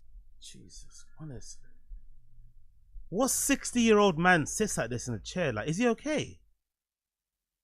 Why are you barefooted? Why are you always picking away at your toes and the in between of your toes? And like, why is he doing this? What 55-year-old man, what 60-year-old man does this? Like, why is he sitting like this? Okay, it's not like you and I didn't know. You and I were pretty forgiving about it, you know. Figured everybody knew. Yeah, and also people who said they didn't know, like David Saladino or whatever his name is, who has his business with him. Like, what? I didn't know. You're a doctor. Stop it. You guys are full of shit. Yeah, and what's that? Challenging the local midget to fight his primals. Big up ATOZY. You know, it is what it is, but the whole narrative. I don't care. I also didn't care that he was doing steroids. I thought he was a really funny character. He was a funny character. I love how they keep overlooking the thing that he did wrong that blew up everything for him and fucked over his entire career and brand. It was all self-inflicted for the most part. Yes, some people were maybe out to get him because, you know, he's maybe a bit of a divisive character online. But if he didn't lie about the fucking roids and he actually admitted that he did them anyway, he probably wouldn't have been in the problem that he's in now. He hid it for a long time, used the fact that he looked the way he did and tried to promote that people should drink like testicles and shit to get healthier, and did absolutely nothing for Blue Steel Male. So yeah, I don't know. Let's see what he's got in terms of the engine. What we got here. Let's continue this video and then we check that stuff out later. Agreed. A lot of what he actually had to say was actually his message was good, kind of positive, healthy. And when he came on the show, he was such a sweetheart. Of course, with these guys, if you're nice to them and you come on the show, they're gonna fucking be ride or die for you forever. As long as you look at them in a certain way, they're gonna be your fucking girl for the same ring. It's fucking hilarious, by the way. Absolutely fucking hilarious. Pass the torch on to fucking others. Look where we are. Anyway, let's continue. He's just a sweet fucking guy. Somehow he decided Rogan was the problem, his problem, and what do you mean somehow? Rogan said some crazy stuff about the guy. Again, some of it justified, but Rogan has very, very much let it hang when it comes to that guy. Some crazy allegations, you know. Crazy allegations. So fucking dumb. Okay. First bet. All right, let's continue on. Was the reason everything went bad, and that's ridiculous. Yeah, that's where him not just taking accountability for his own. Yeah, that's where I think the Brendan preaching about accountability. Brendan of all people telling other people how they should be more accountable. Break happened where it was like, what are you doing? You don't want to fight Joe either. That's a like in a vacuum. It's never happening. It's never happening, and if it did, it'd be a see. The other thing about people who say I go crazy, I'm mental, I'll fight red. You. Yeah, you do that. Go ahead. The Liver King just sees red, though, bro. You gotta take that in consideration. Well, whenever I hear any guy who's never, you know what's funny? Wasn't it recently that we're on stream and I played a clip of Brendan kind of like talking very down on Joe Rogan's like fighting ability? I think somebody asked him during a live stream, or maybe it came up again, and he was like, "Yeah, I'd fuck Joe up." Like, really talking down on his taekwondo, really talking down on his heavy bag video kicks and shit. Now all of a sudden, because he's fighting somebody, powerful bunch. Big up Sardis. Lever Keen was never one of our guys. Never one of the 250. But just because Liver King's now fighting Joe, and obviously between Joe and Liver King, Brendan's always gonna choose Joe. Maybe Brendan will even choose Joe ahead of his own mom and dad and stuff. Fucking wild. But because that's happening, now all of a sudden everyone's like, "Oh no, he was never good in the first place." It's like, was he though or not? I don't really too sure. I'm not too sure, but yeah, I find these guys hilarious. Would have no concept of understanding why some people don't like the guy anymore. He was nice to me. He came on our show, gave us a great interview. It's like, bro, if only life was all about interviews, isn't it? If only. Let it go. Okay, cool. Let's continue. Ever done any training? Just go and see what happens when a guy grabs you who's done this and speaks this language, and they put their hand over your mouth when you can't breathe. But also, I've never heard a guy that's worth his salt say, "I just see red." All that stuff. So that's a sign saying I can't fight. The funny thing about it is that if Brendan couldn't fight, he'd be the guy that's saying that thing too. He's acting like he's this special Navy SEAL fucking elite killer guy. But if Brendan wasn't a trained UFC fighter, he'd definitely be the kind of person that would say, "I just see red." I don't enjoy seeing. Where my hug at? You know, that type of person. I don't enjoy seeing a man like that go through that. He seems like he's getting better though, right, Jen? Has he posted anything? I feel like, is he getting better? Let's see. I hope he's better. Like, you might as well pick a fight with the Queen of England. Yeah. Like, you're not getting to it, dude. Big up Andy Ward. And I hope he finds peace. That's all I care. Too. You know, I don't have anything bad to say about this See, guy. he looks better. I think right? inherently he's a sweet man. I really watch that last video. Yeah, I just think he looks way better. Great observation, great analysis of somebody suffering maybe for some, undiagnosed mental health issues. He looks great. He's totally fine. He looks great. He's totally fine. They said, Jesus Christ. Jesus Christ. All these old thrones, and I just kind of laughed. I was like, oh God, I'm kind of a little bit embarrassed. And I thought, oh, you know what? I don't think I made a video today. I said I was going to, so I better deliver on it. But it was Sunday. Oh, he feels pressured. Family Day, God's Day, capital G Day.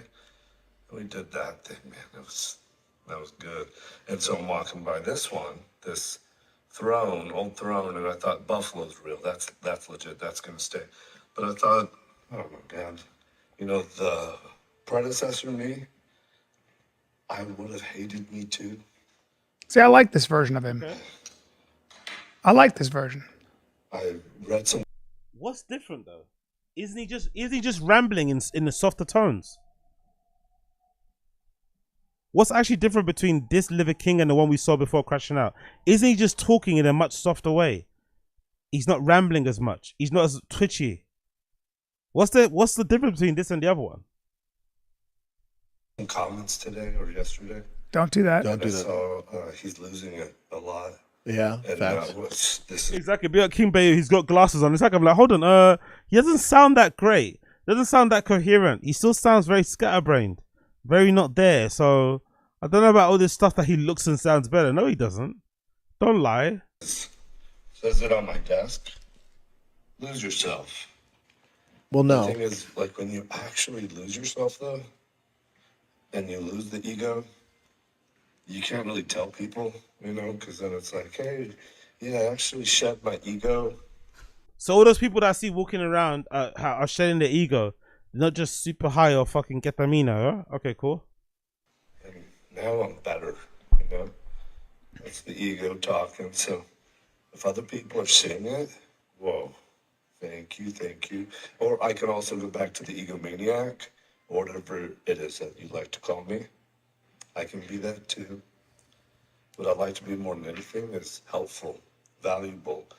I've learned a lot with those gifts of resistance, the emails and the lying, and to be so free now.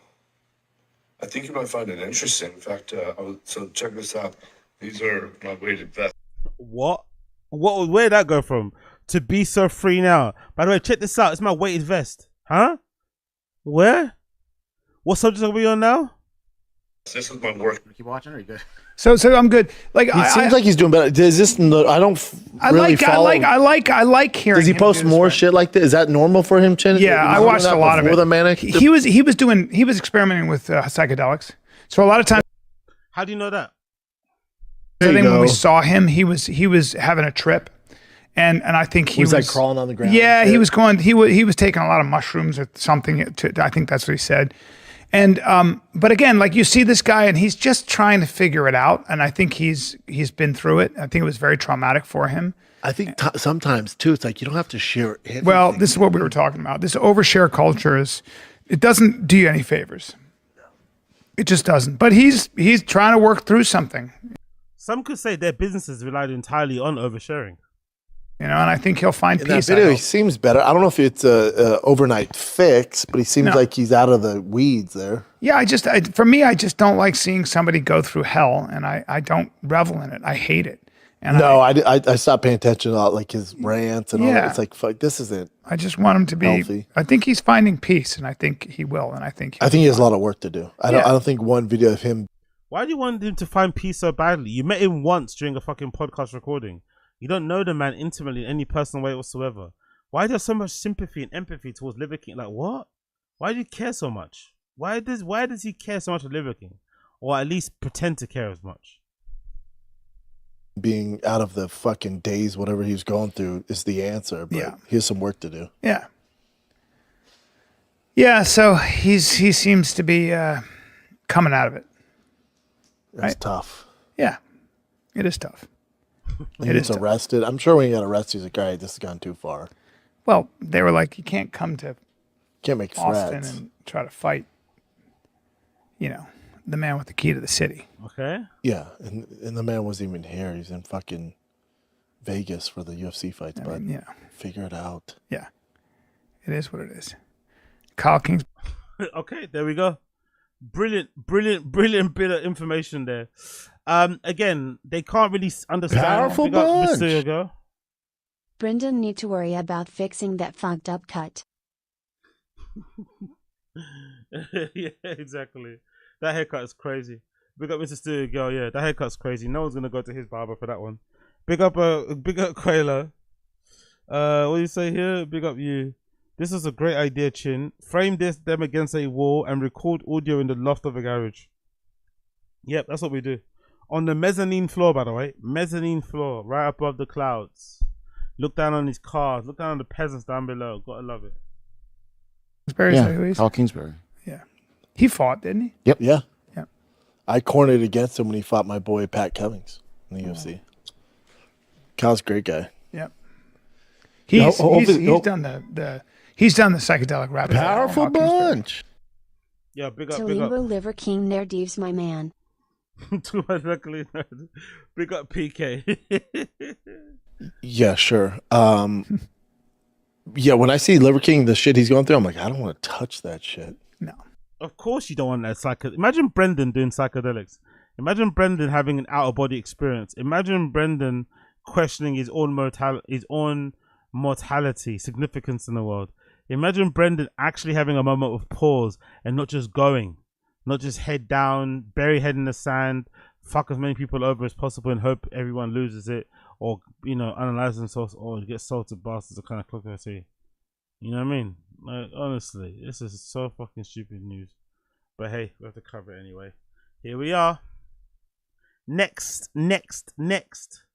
Brian says Republicans are happier than liberals. What do you think in the stream chat? Brian, for some reason, seems to think that Republicans are on average happier than liberals, which makes him happy to be a Republican, I guess. Let's hear. Right-wing grift is in full effect, by the way. They're in Austin, Texas. They're wearing cowboy hats. They're cursing a lot more. They're saying a lot more risque, dicey words. So Chin has to edit way more. So they're definitely on that right-wing grifter type of energy. They did these polls, really interesting, where they polled liberals, people who lean left, and people who lean right. And people who lean right, almost to like 70% of the people that lean right report being generally happy, and only 30% in a lot of polls of liberals say that they're happy. Most of them are miserable. And a lot of left-wing kids who come up through the college system are taught that their country sucks. Yeah. That there are all these problems. If you focus on just the problems and not what's right, you forget that you're a privileged American. That makes sense. Yeah. So that's the other issue. I don't know. Doesn't mean there aren't problems, but we'll be all right. Yeah. I'd like some of that hair. That's all. I'd like some of that hair. He does have good hair. Yeah. Yeah. Maybe I'll grow my beard. Maybe I'll grow a ridiculous Can you grow a beard? Yeah, I can grow a beard. Really? Yeah, I can grow that easily. Thick. Really? Oh, easily. It would just make you look. So, surely if you took that statistics on face value and you said, yeah, liberals are way sadder, or Republicans are more happier than liberals, maybe a little bit of cursory, rudimentary, surface level research would let you know that most likely it's due to their worldview. If you're liberal and you are way more concerned about the world you live in, way more concerned about stuff like climate change and shit, that's going to affect your happiness score. That's going to affect with how happy you are on when it comes to social security, when it comes to army, when it comes to all this type of stuff. It's completely understandable. So using that 2IQ as a way to kind of suck them and, whatever else may be flipping incredibly dumb. But those aspects play into it, right? Worldview, vocation, what they think of like all those things play into it. So it's not really even it's not even a comparison that makes any sense. Why you'd even want to know that, why it's important. If Republicans were happier than liberals, I don't see what they could learn from that in general. It's a nonsense debate, but it's kind of, again, one of those right wing talking points that most likely would make him fall asleep, but might make you so convinced you might get a spring. I mean. But yeah, strange guy. But at least those of you who are wondering, that Republicans are now way happier than liberals. At least you know. Do you want to hear Brendan pronounce Julio Cesar Chavez Jr.? Do you want to hear that? I made this little clip of Brendan's horrendous pronunciation, or pronouncement, as Brendan will say, right? His horrible pronouncement of Julio Cesar Chavez Jr. Listen to this. He fought a guy who hadn't fought in 4 years. An undisciplined guy who hadn't fought in 4 years. Oh, by the way, did you hear that, by the way? Undisciplined. That's another one I didn't clip up. But do you hear that pronunciation? That pronouncement. Undisciplined. Not undisciplined. Not indisciplined. Undisciplined, right? Undisciplined. Hear that? Disciplined guy hadn't fought in 4 years. An undisciplined guy hadn't fought in 4 years. I get an undisciplined guy hadn't fought in 4 years. I get it. Like you keep an undisciplined guy hadn't fought in 4 years. I get it. Like he keeps, and Jake, do your thing, dude. And he keeps pushing the ball down the road. An undisciplined guy didn't find 4 years. An undisciplined guy didn't find 4 years. An undisciplined, not an undisciplined. Crazy. But this is the main clip. I get it. Like he keeps, and Jake, do your thing, dude. And he keeps pushing the ball down the road a little bit, and you make all your money. But Julio Chavez is fucking. I like that he Julio Chavez is fucking. I like that he Julio Chavez is fucking. I like that he Julio Chavez is fucking. I like that he Julio Cesar Chavez Jr. That's how you pronounce it. And Brendan, what did Brendan say? Julio Cesar Chavez Jr. Julio Chavez is fucking. I like that he Julio Cesar Chavez Jr. Julio Cesar Chavez Jr.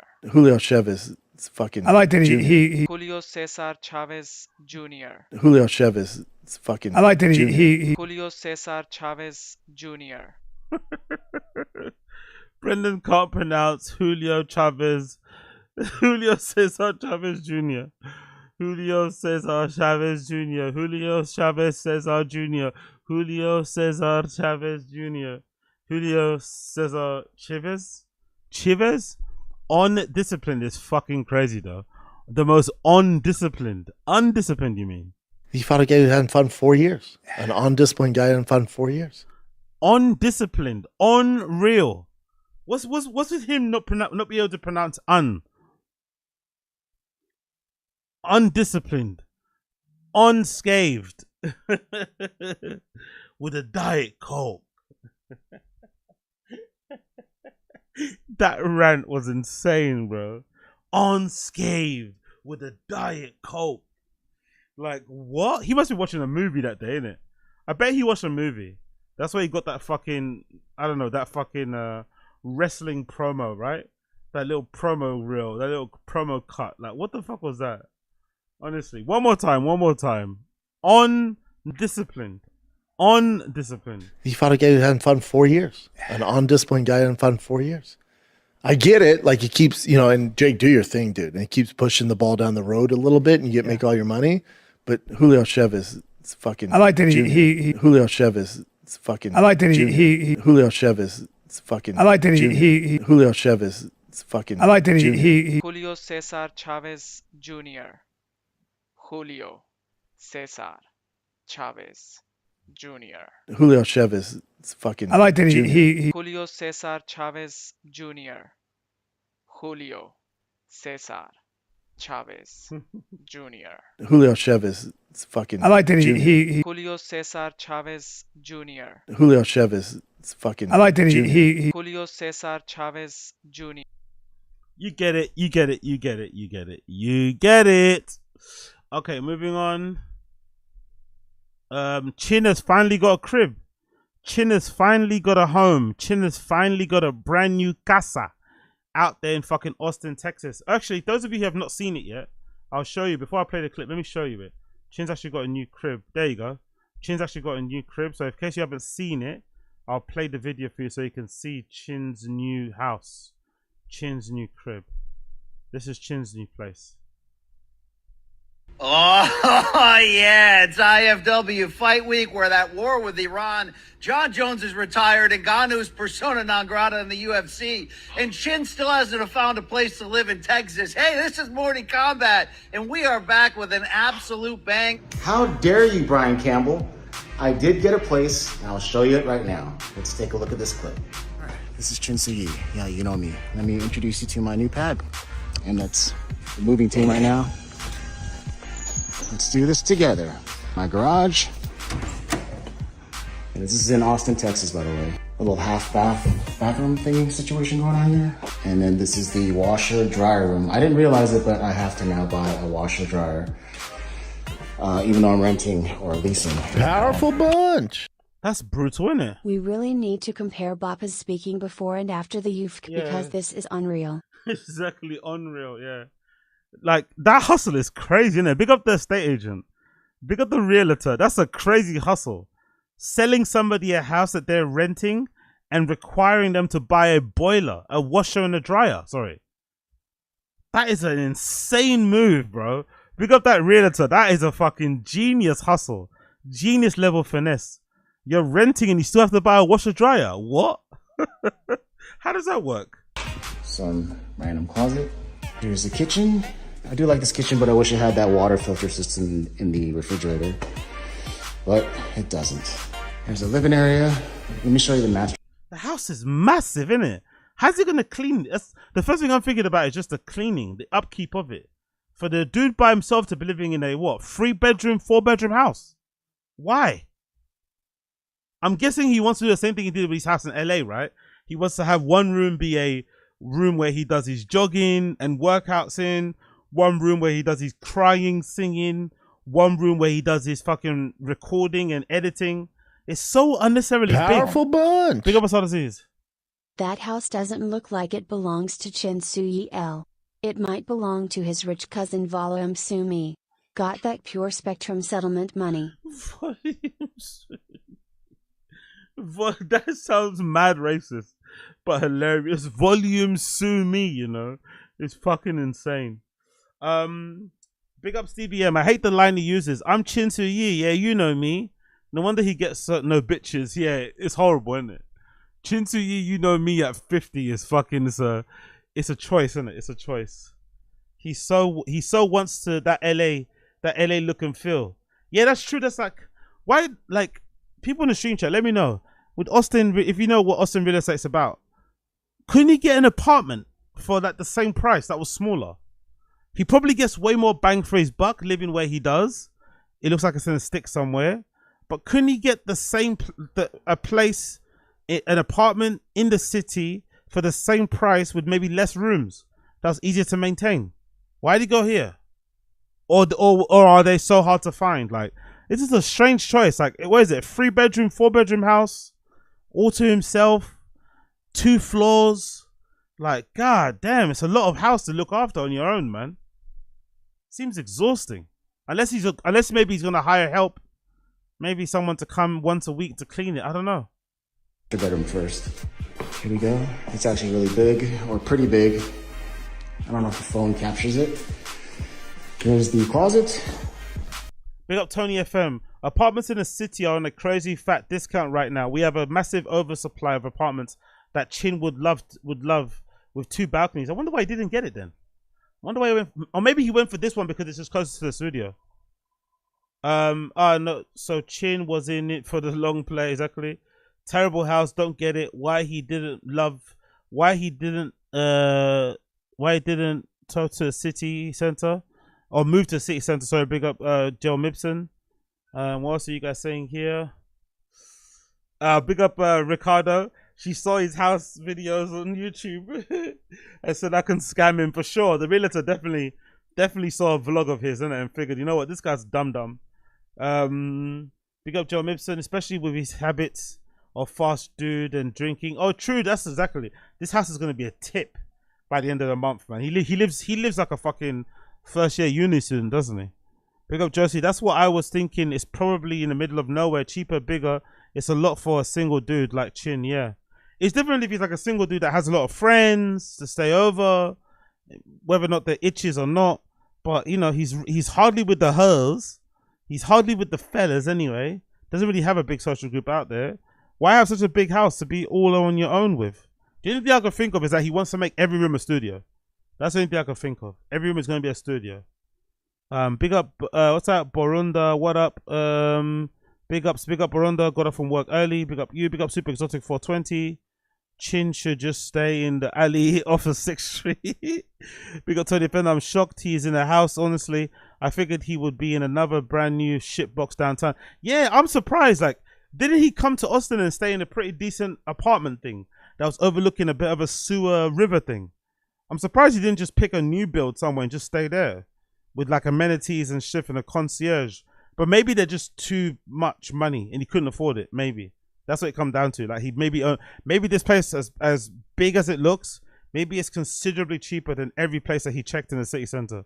Maybe even a 1-bedroom flat is like way more expensive than this place he's got. So maybe it's just purely a financial thing. Big up a Coiler. This is a halfway house. half the people that live there won't have stuff privileges. Chin starting an inpatient rehab. It's crazy. He'd be walking down to Salvation Pizza for a slice and all of that instead of exactly Tony FM, exactly. Walking down Salvation Pizza for a slice, maybe picking up some hers, maybe catching some content for his live stream. I think he should live stream personally. I think while he's in Austin, he should definitely live stream with no distractions and just, you know, make some pee that way, maybe get a name for himself that way. But he's not going to do that. But imagine if he did IRL streams, you know, walking down 6th Street, picking up pizza, chatting to people, homeless people, whatever, addicts and shit, hers, fellas, you know, tourist. Honestly, Jin is way cooler name than Chin. I agree with that one. He was at the Four Seasons LMFAO that you called it a sewer river thing. You are not wrong that people glorify it and call it a lake. Yeah. Oh, that was a hotel. Okay, cool. My bad. Bitcoin. I just got in my car and drove from Detroit to Austin and had an apartment in the first day. Yeah, exactly. I don't know, man. I don't know. There must be a reason why he found it hard. There must be a reason why he's in this massive fucking house that looks like a house for like a guy that's starting a family or something. Even that would be a bit too much. Like, Jesus, there must be a reason why. We probably don't understand. Fairly big walk-in closet. All right, there's a master bath. I think it's kind of small actually, but it's nice, especially that shower. Little bathtub. Since we're still on the bottom floor, let me show you the most ridiculous thing about this place. The enormous, unnecessary backyard that I have no use for. Why does he sound annoyed that he's got a backyard? He's got grass and greenery for his mind and mental. Like, you could just do Tai Chi on there, man. Like, you know what I mean? You could just lay there. You could do a bit of grounding there every morning. Just do fucking 10 laps of your fucking backyard with your feet out. Why is he acting so like bothered? Or is this a bit? Or are you trying to be like, you know, funny? Like, why would you be bothered by just a beautiful garden? Like, a beautiful backyard. Why would that bother you? That's a bad thing. Oh, all of this green space, all of this nature, all of these trees. You could make a little garden back there, plant some things to grow. I don't know, feed some birds, have fun mowing the lawn. You know, I think this happens to dudes a lot, right? When dudes get older, they get into fucking lawn maintenance. I see a lot of those guys on YouTube and TikTok creators, actually, guys who do crazy lawns in their own homes, set up other people as well. Super fun to see how they kind of put it together, lay it down, look after it, water it, all that shit, right? Regular guy stuff that most guys would be kind of into, you know, as a little thing to kind of unplug from your especially if your chin and your entire world is spent like mine in front of a computer doing digital stuff. Maybe going out into your backyard for a bit with your feet out, letting some grass go in between your toes is be a good thing. Chin seems annoyed by it. Strange. I don't know what I'm gonna do here. It is just insanely huge. There's that, and look. It's like a...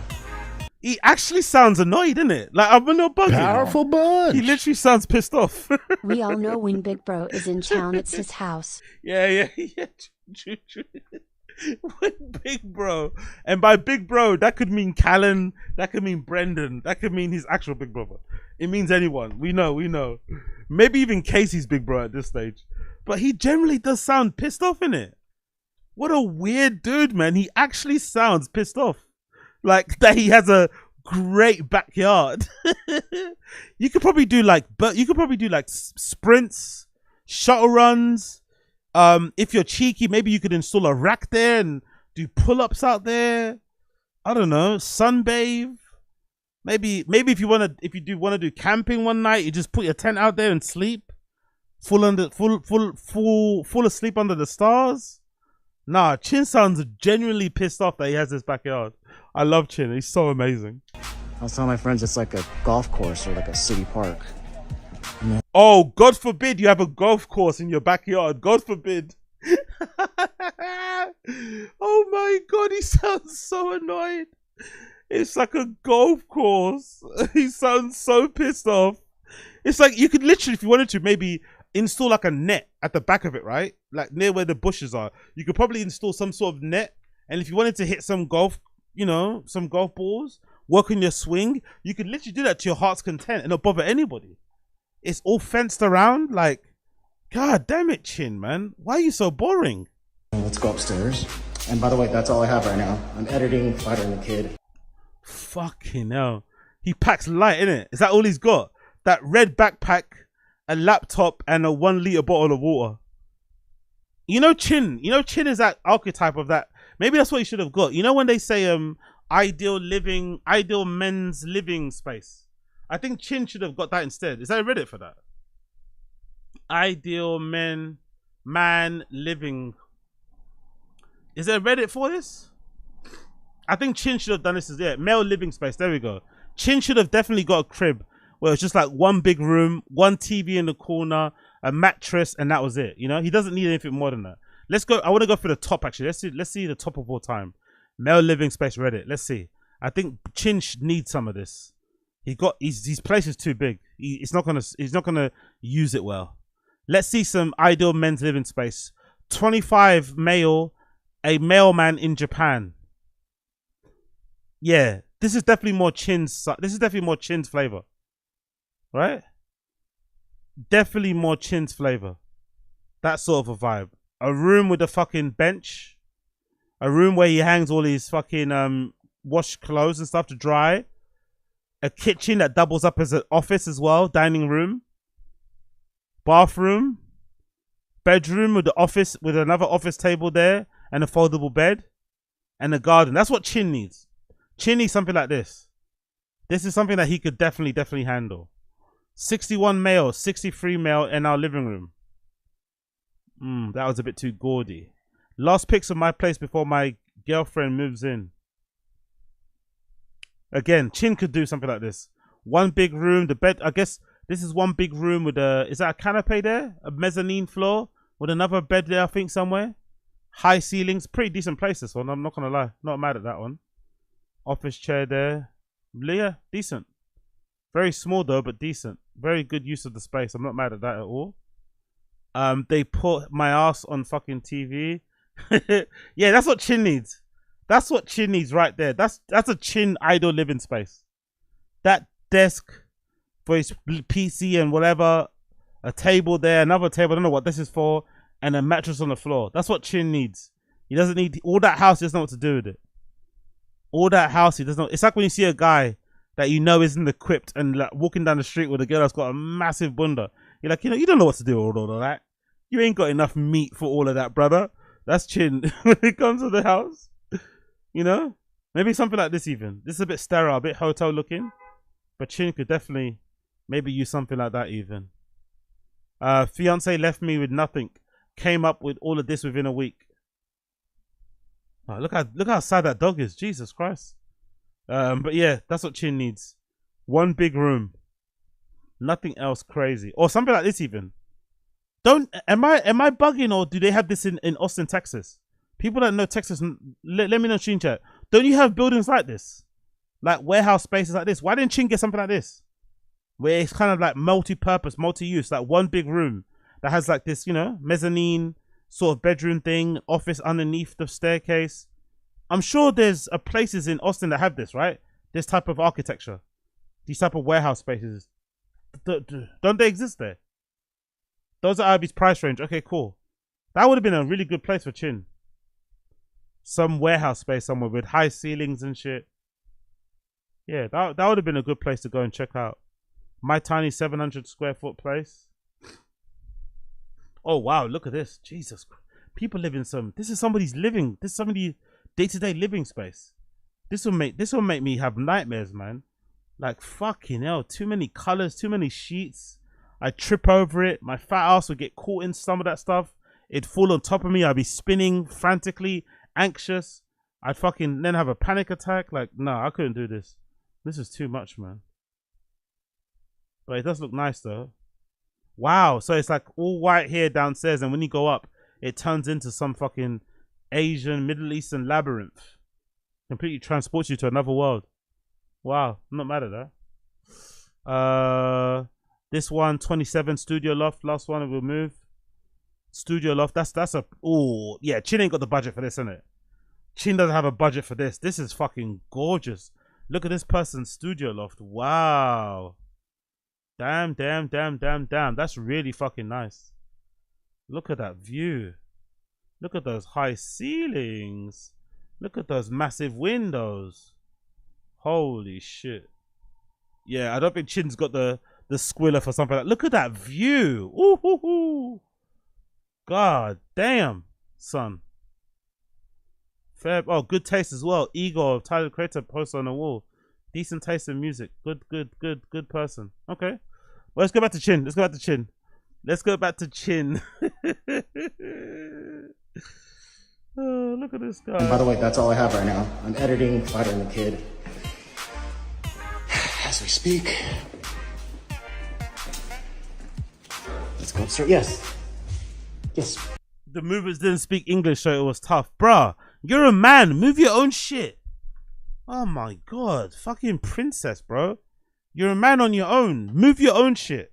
Unload your own boxes from the fucking lorry. Help them out as well. Like, guy's just walking around like he's a fucking princess. Like, I know he paid him to do so, but like, god damn. Have some shame, man. Have some fucking shame. Yes, can you put it over there, please? Like, grab the box yourself, bro. What the fuck you doing? Inside here? You can put everything inside the living room. Oh, gross. He did it. He did it as well. Gross. You can put it everywhere over there. You can put it up over there. Oh, you see his hand? Hold on, you didn't see his hand. You didn't see his hand. Look at his hand. Yes, inside here. You can put every. You can put everything inside. You can put everything over there. You can put it inside over there. Bro, pick up the box yourself, man. Bend your knees, man. Flat back, man. Head up. Grab the box yourself. You can put it over there. Bless these fucking Albanian, Polish, Cypriot, Greek, Maltese movers who were just trying to do that. Like, they must have been cursing him in their own language, innit? Whoever those men were, they look white. Whoever those men were, they must have been cursing Chin out in their language. This fucking, what is this American man? Just point, like, what is this man pointing at us like? Super tall, right? Asian dude, just like pointing. Oh, yuck, man. Yuck. Yuck. As we speak. Let's go upstairs. Yes. Yes, inside here. You can put everything inside the living room area. And there's like a little office station on the second floor. Here is a random closet. There's one bedroom, small. The fan almost hits my head, actually. And then a little closet in here. I might make this the studio or my gym. I don't know yet. And this is like a Jack and Jill bathroom situation. Shower, toilet. And another sink here. And then goes to the other bedroom. And this one has a little closet too. I think this will be my gym area. And that's about it. I'm in Texas. Surely that's way too much house, isn't it? Like, does he need all that space? That seems so much overkill, no? Or am I bugging out? Chin sees a loft. It's so unnecessarily big. That's a lot of fucking rooms, man. Like, what the fuck's he gonna be doing there all day? Like, legit. What's he gonna be doing there all day? Honestly. What's he gonna be doing there all day? Please, somebody tell me. What are you saying in the stream chat? What are you guys saying in the stream chat? What are you guys saying in the stream chat? Let me actually play in the background again one more time so you can see. Oh. Cause this fucking guy, man.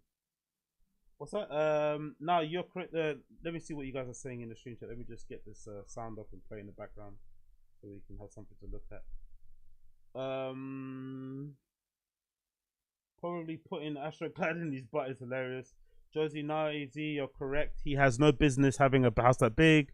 Jay Smith, Jin is not famous enough to have a house tour. I didn't need to know the layout of your house, bro. Exactly. That's a good point. Oh, okay. Okay. Jesus Christ, honestly. What do they look like? Were they white or were they Mexican or something, or like Hispanic? Oh, they look Hispanic probably, right? I'm assuming, right? Most likely some Hispanic Latina guys. Latino, I'm assuming. But yeah, way too big, man. Way too fucking big. Way too fucking big. Like, even that front yard is crazy big, innit? Look how much space for parking he has. He has parking space here, an actual covered garage here, more parking space there. Probably this whole thing is parking space right here. So much. Wow, it's huge, isn't it? The architecture is a bit strange though, isn't it? I don't understand this architecture. What do you call this architecture? Is this like a McMansion? Isn't, what is this? What is this? What is this? It doesn't look great, does it? So it's bathroom space, I'm assuming, again. Just going over it. Where the washer dryer is meant to go. Okay. Another cupboard. Okay. A kitchen. Bath. With the fucking fridge in there. Okay. Living room. Okay. Like, already that's a big space. One of the other rooms. Like, fucking hell, man. So big. Oh yeah. Too big for me. Too fucking big for me. But hey, as long as he loves it, it's good. At the end of the day, it's a good thing he's got a crib in the end, right? Because like most of us, myself included, didn't really have any hope for this guy. So the fact that he finally found a place, after searching for so long, after waiting so last minute, because it seemed like most likely he was waiting for another job in LA to keep him there, so he didn't have to move to Austin. But now he's finally got a place, and it's a pretty decent space with a big backyard and whatever else, all the rooms that he needs to work out and to pod and to record these fucking crying R&B videos. All well and good, as long as he's settled. It's just a shame that it comes at the same amount of time when Brendan's getting fucking sued in this lawsuit, and you most likely have to pay a massive fucking fat fine or whatever, or settle out of court, which might end up fucking over him. Do you know what I mean? That's the only situation that makes this horrible. But hey, it is what it is. He hitched his wagon to Brendan. I'm sure he doesn't really mind or give a shit. But yeah, man, what a crazy situation. What a crazy situation. He finally got a crib. And then imagine, after all this time, only Chin, by the way, after struggling so long to find a place, only Chin could then go get a fucking mansion. Chin rents a mansion, can't find a place, so decides to rent a fucking mansion. What a fucking Looney Tune. What a fucking Looney Tune. Okay, next one. Yeah, so Chin finally got a crib. Let's play the clip where they speak about it. No, How about Chin's living here full time now, dude? How do you feel, buddy? You like where you're living? I kind of do, yeah, but I have to. How far is it from here, Chin? Dude, like 8 minutes. Oh, damn, it's super close. But I mean, I have this ridiculously huge backyard that I'm not going to use. Right, it's like, but I have to but I have to pay for like the mowing like twice a week. Powerful. Damn, no, sorry, twice a month. Twice a month. Okay. Maybe you can do some sprints. Or like Newports. There's so much room, bro. You get a dog. Sorry. Big up Young God Vibes. Apologies. My fat fingers. Powerful bunch. Will you play again, you fucking piece of shit? Okay, cool. Carpet looks like it smells like Newports. Hate it. Yeah. Not the greatest. Big up Young God Vibes. One more time. No, How about Chin's living here full time now, dude? How do you feel, buddy? You like where you're living? I kind of do, yeah, but I have to. How far is it from here, Chin? Dude, like 8 minutes. Oh, damn, it's super close. But I mean, I have this ridiculously huge back. Quayla, what do you mean I told you it's the money? What do you mean? Do you think because he says it's 8 minutes away from the fucking storage unit studio, that must mean it's in an area that's very cheap? Is that what you mean? What do you mean about money? What do you mean? He's not even gonna fill it with furniture before the podcast ends. That's brutal. Brendan living on a secret gated off home, while meanwhile Chin is giving a foot by foot layout for home invaders. Is true. I thought this was Brendan's place. This is way too big for Chin. Exactly. Yeah, it's Chin's place, Matthew Escalin is Chin's place. That what you just saw was Chin's place. Joe Mibson, high end boiler, no washer machine, and the cheapest fridge. Yeah, right. Below the street says it's too big, it's too antique, but garden looks good. Yeah, that's a good point. It's got a very like old, it kind of seems like a place where your grandmother would live. Maybe not for the stairs, but it's got a very, it's got a very Tia vibe about it, right? It's got a very Tia vibe about it. Josie, can you afford the utilities? We'll find out, I guess. Chin Def earns 100K. I think so too. I think 100K is going to go further in Texas, right? 100K will definitely go further in Austin than it would in LA. White counters equals poor. Oh, don't want to show you mine now. Big Booth really amplifies the case. Chin is in. How much you think the rent is? No idea, to be fair. I don't know what rent is like in Austin. When we checked Zillow that time, I think we saw places like that were like 3-bedroom for like what, $2,000 a month or something. I'm not too sure if that's the same. This higher end family house. Antonio Banderas' house is hilarious. Big up Big Trouble. Spanish homosexual. Big up Jack Tony Jr. Big super big 420 exotic. Papa moved to Texas for an apparent reason.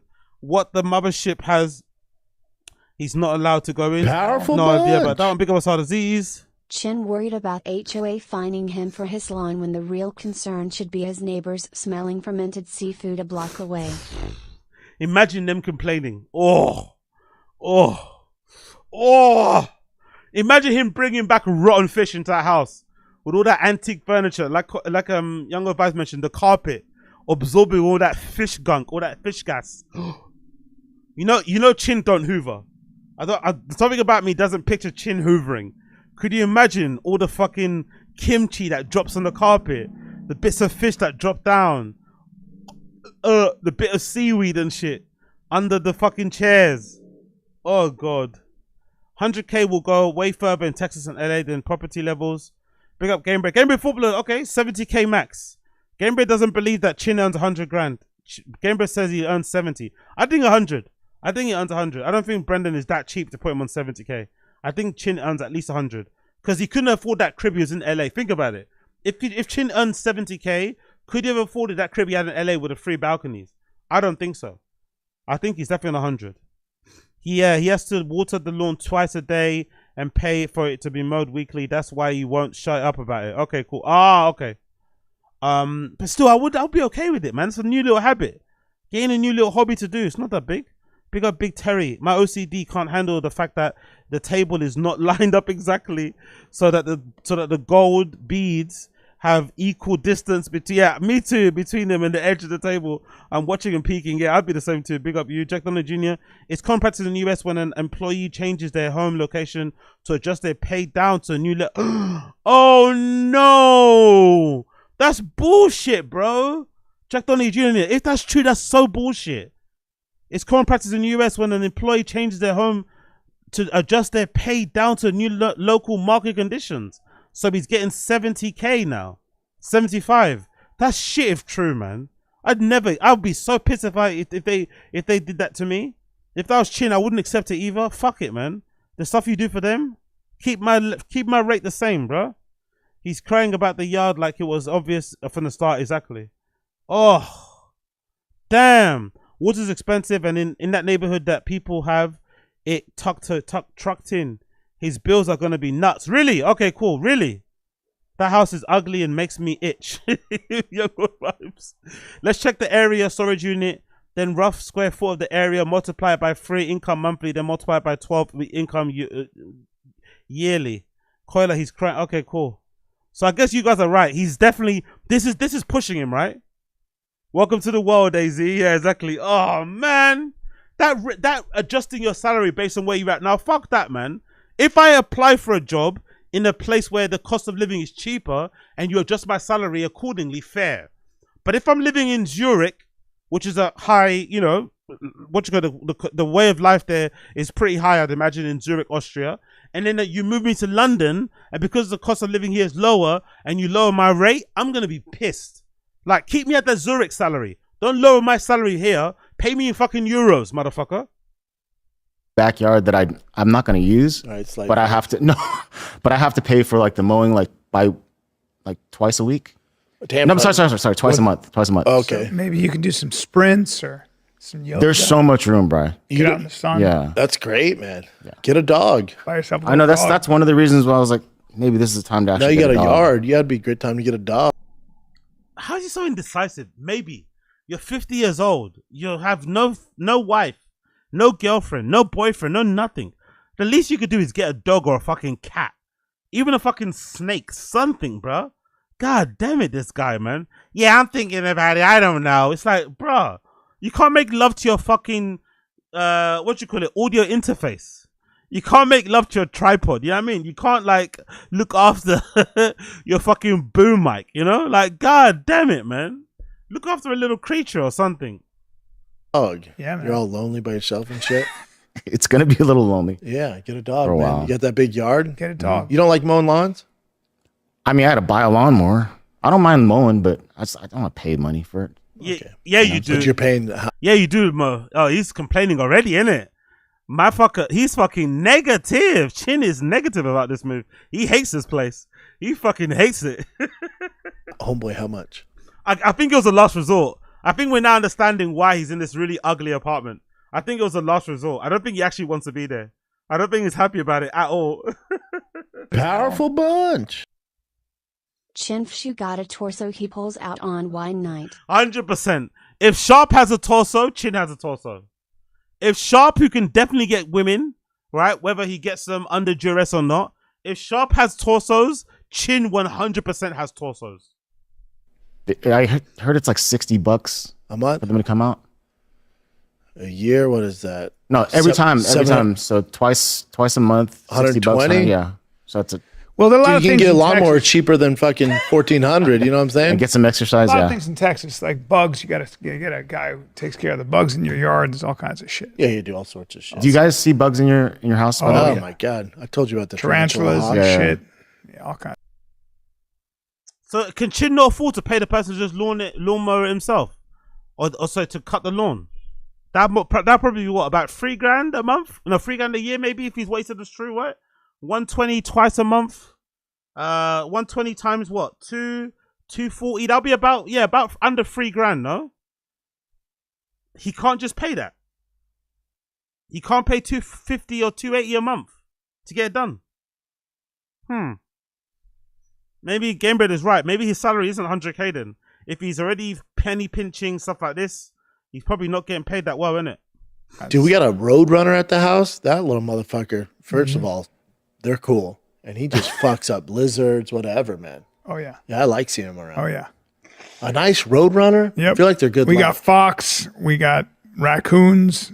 Deer are everywhere. I haven't seen, besides these crazy fucking insects and snakes, I haven't seen anything dangerous. Yeah, Like, I saw a garter snake. I see deers all the time. Big up Asada Z's Chin thinking tarantula legs are a seasoning for his next food vlog. Exactly. Yeah. And shows to the camera tarantula legs. See the hair on there? That grabs all the sauce of the kimchi. Time. Right by all the time. all the A time. mama deer, two fawns. All the time. All the time. But who's eating those deers? Well, that's a good is. question. Now those deers are protected apparently. Yeah, but I love how Brendan and Brian both pronounce deer completely different. all the time. Right by all the time. A mama deer, two fawns. All the time. All the time. But who's eating those deers? Well, that's a good is. question. Now those deers are protected apparently. Yeah, but there's some predator out there that's gonna fuck those Well, we deers got up. mountain lion. Check out. See if there's a Not in Austin. mountain lion I already in looked. Austin. There's not. None. Not close. Yeah, exactly, Josie. Exactly. He'll pay for movers, but having mowers is where he draws the line. Exactly. Not even, and if I'm not mistaken, in the UK it's the same. I'm sure some of you guys in America it's similar, right? If you hire movers, there's movers that you pay for who take your stuff from your house to the van, from the van to the side of the curb at your new place. Or there's movers who take your stuff from the house to the van, from the van to your new crib, up the stairs, inside the building. Do you know what I mean? You have to pay a little bit extra. So Chin paid for the extra service of having these guys unload the stuff into his house. So that's okay to do, which is probably way more expensive. But get someone to fucking mow his super big backyard, twice a month and pay $280 for it or $240 for it is too much. Come on, Chin. Not close. They're out there. They're in Texas, but not near. Yeah, a lot of cat in Texas.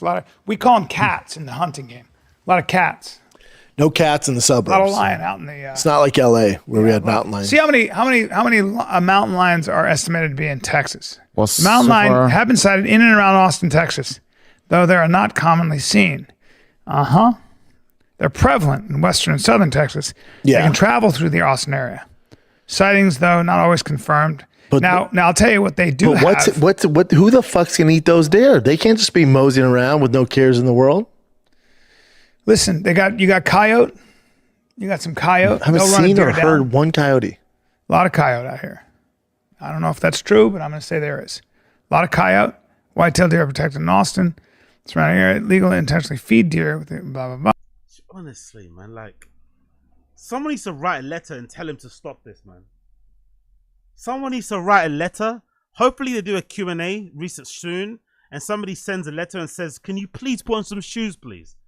Can you please stop sitting on a fucking settee, on a sofa, so on a chair, like Indian style? Like, can you stop? Can you stop rubbing your feet together? Can you stop picking between your toes, picking your nails while we're watching a pod? Like, just put some shoes on, bro. You're at a place of work. Put some fucking shoes on. You're at a place of fucking work. If you can put on skinny jeans and a free t-shirt, put on some fucking shoes. Comedy podcast. Oh God, yeah. Tell me about it, Wingers. Tell me about it. Tell me about it. I'm probably gonna watch the next. I will finish after this, but I'm probably gonna watch episode number 1101, whatever it is that came out. I'm gonna pull clips. So those of you who, because I to be fair, I don't like putting you guys through watching the whole episode. So I'm gonna watch it myself, and I'm gonna note the clips that I think are of interest and react to it with you.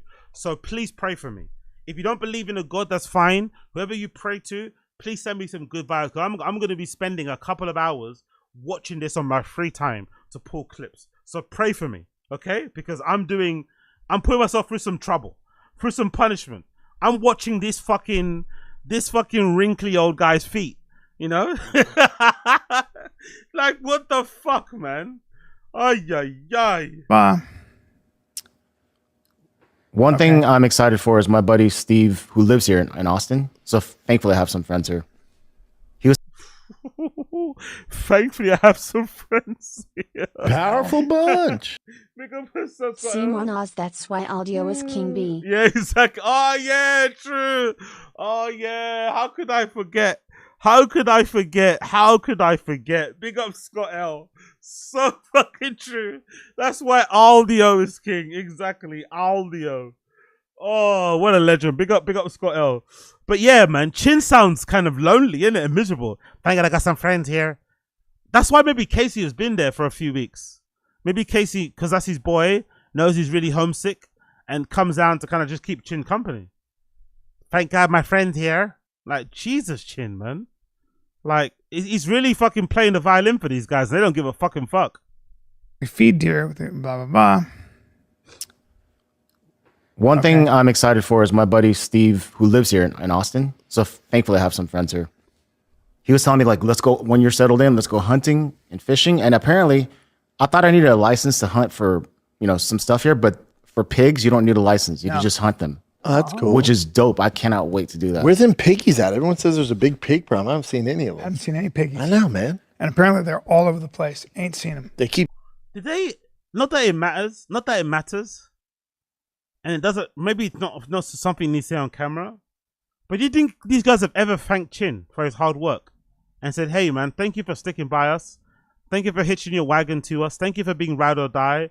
Thank you for dropping everything and moving with us to Austin, Texas, even though it does nothing for your own career"? Have they said that aloud in front of the camera? Gave him his flowers, like, "Hey, man, you're great. Thank you for being here still. Thank you for holding us down. Thank you for being our producer that never takes holidays, never goes on festivals, never has dates, never have weddings to attend to. Like, he never does anything. Like, I don't think he's ever missed episode of TFATK. I don't think Chin has ever missed episode of TFATK. Brendan has, Brian has, but Chin hasn't missed one episode. Does he get a thanks for that? Does he get a Does he get fucking attention for it? A pat on the back? Nothing. Keep telling My me. buddy Shane, when he's on his helicopter, Yeah, he see hogs all day long. I don't see no piggies. No, me neither. I didn't see one pig. I said ain't bunch seen of one deer. pig. Bunch of deer. Yeah, bunch of deer. Hit one. Yeah. Same. Bunch of deer. I know. What the fuck's gonna kill those things besides humans? Gotta get my gun out, shoot some pigs. Haven't seen any though. Me and Casey saw a few of these. The little ones. cute. Oh my god, they were so adorable. Cute. They're fucking You know they cute. give off no. Does Brendan don't think anything else kills deer apart from humans, like rifles? Has he heard of bears? Don't bears exist over there? Wouldn't they kill deers? Won't alligators kill deers? Crocodiles, whatever. Won't fucking mountain lion kill? Like, is there a ton of fucking things that could kill a deer? Like, why is he thinking you can only kill a deer with a rifle? What? Yeah, coyotes. Exactly. It's a bunch of stuff. No, like, huh? Scent. Yeah, They so you make can't no smell 'em.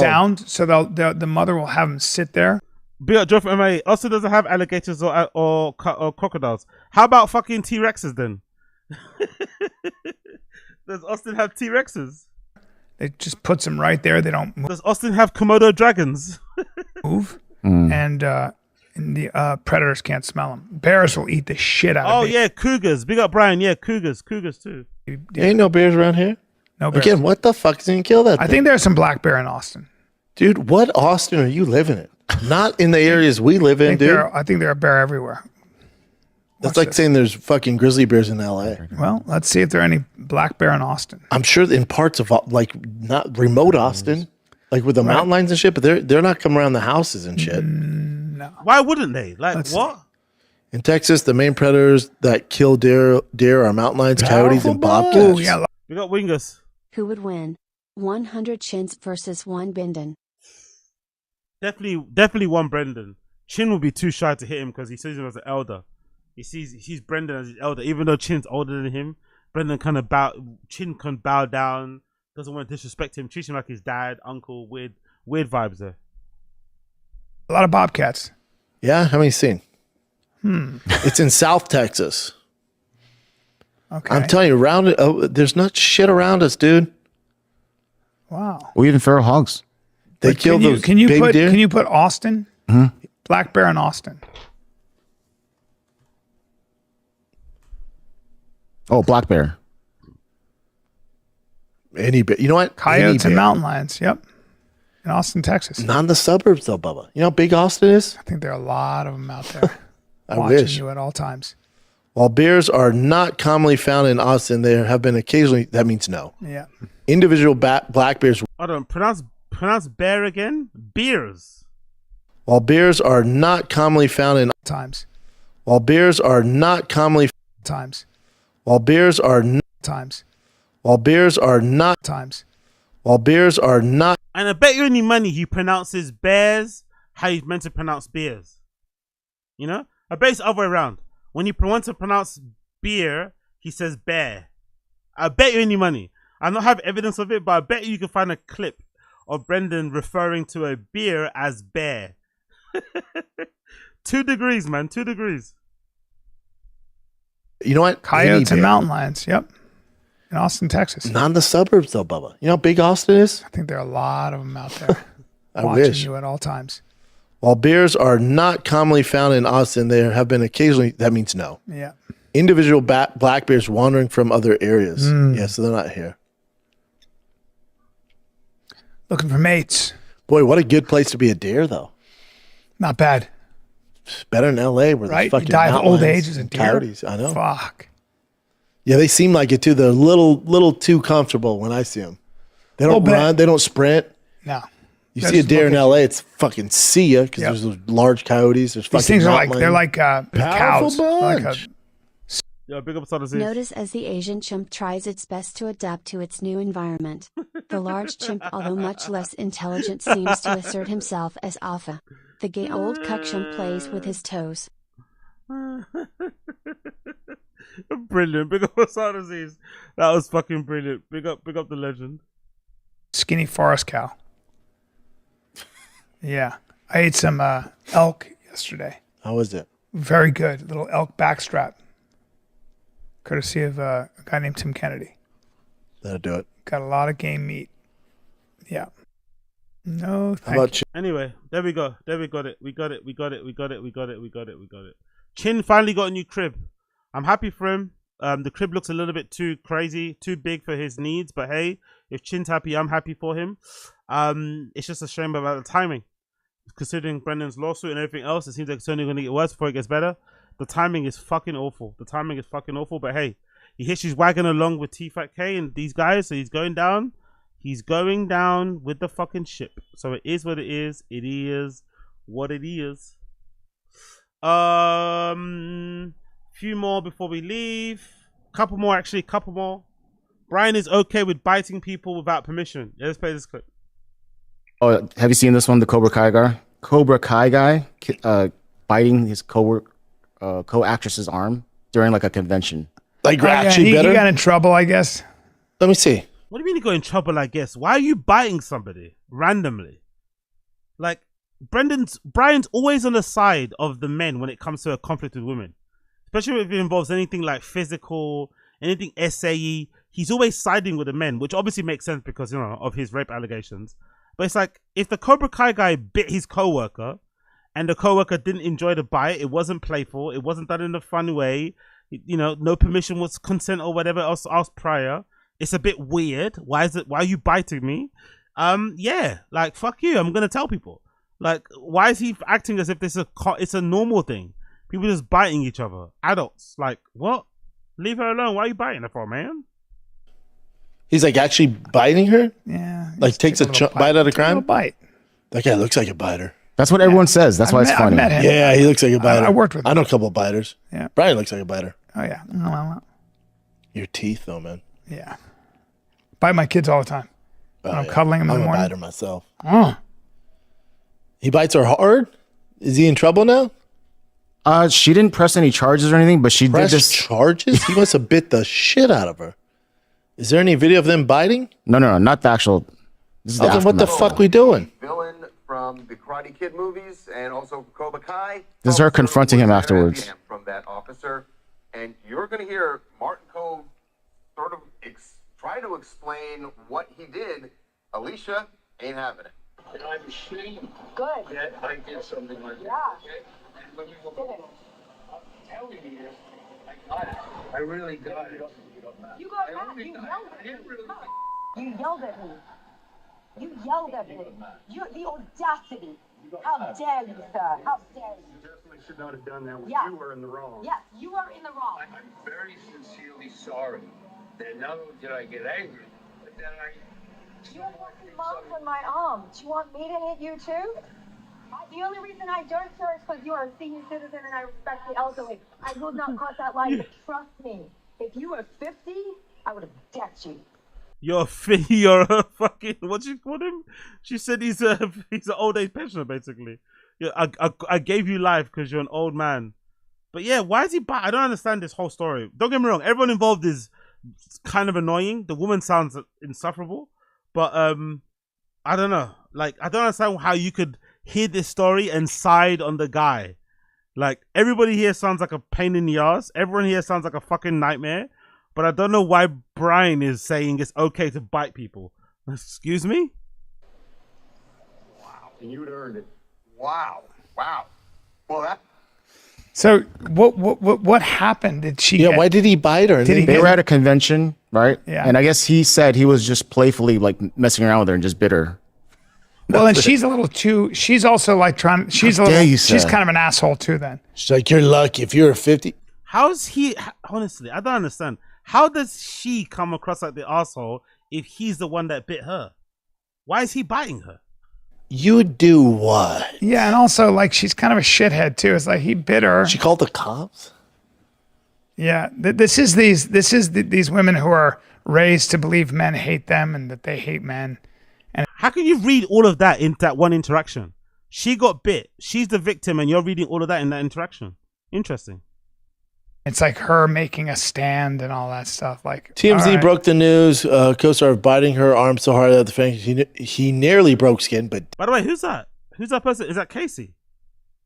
Who's that hiding from the camera? Is that Casey or is that a girl? Who's this? Is there a new Sanaz in the building? Is there a new Sanaz that we don't know about? Who the fuck is that in the corner right here? Who is that? Is that Casey? Is that a lady? Looks like lady limbs to me. Who the fuck is that? Right there in the corner. Who's that?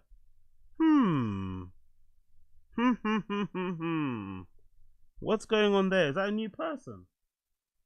I wonder if they're gonna get a new Sanaz. Will they get a new cat? I wonder. Didn't. And then allegedly kissed her arm when she yelled out in pain. She's an asshole. Actually, Schaub chose not to press. All right, buddy cam from. How are you calling her an arsehole when she's the victim of being bit, like of a bite? She got chomped on by an elderly man. He could have rabies. The cop response shot. She was over.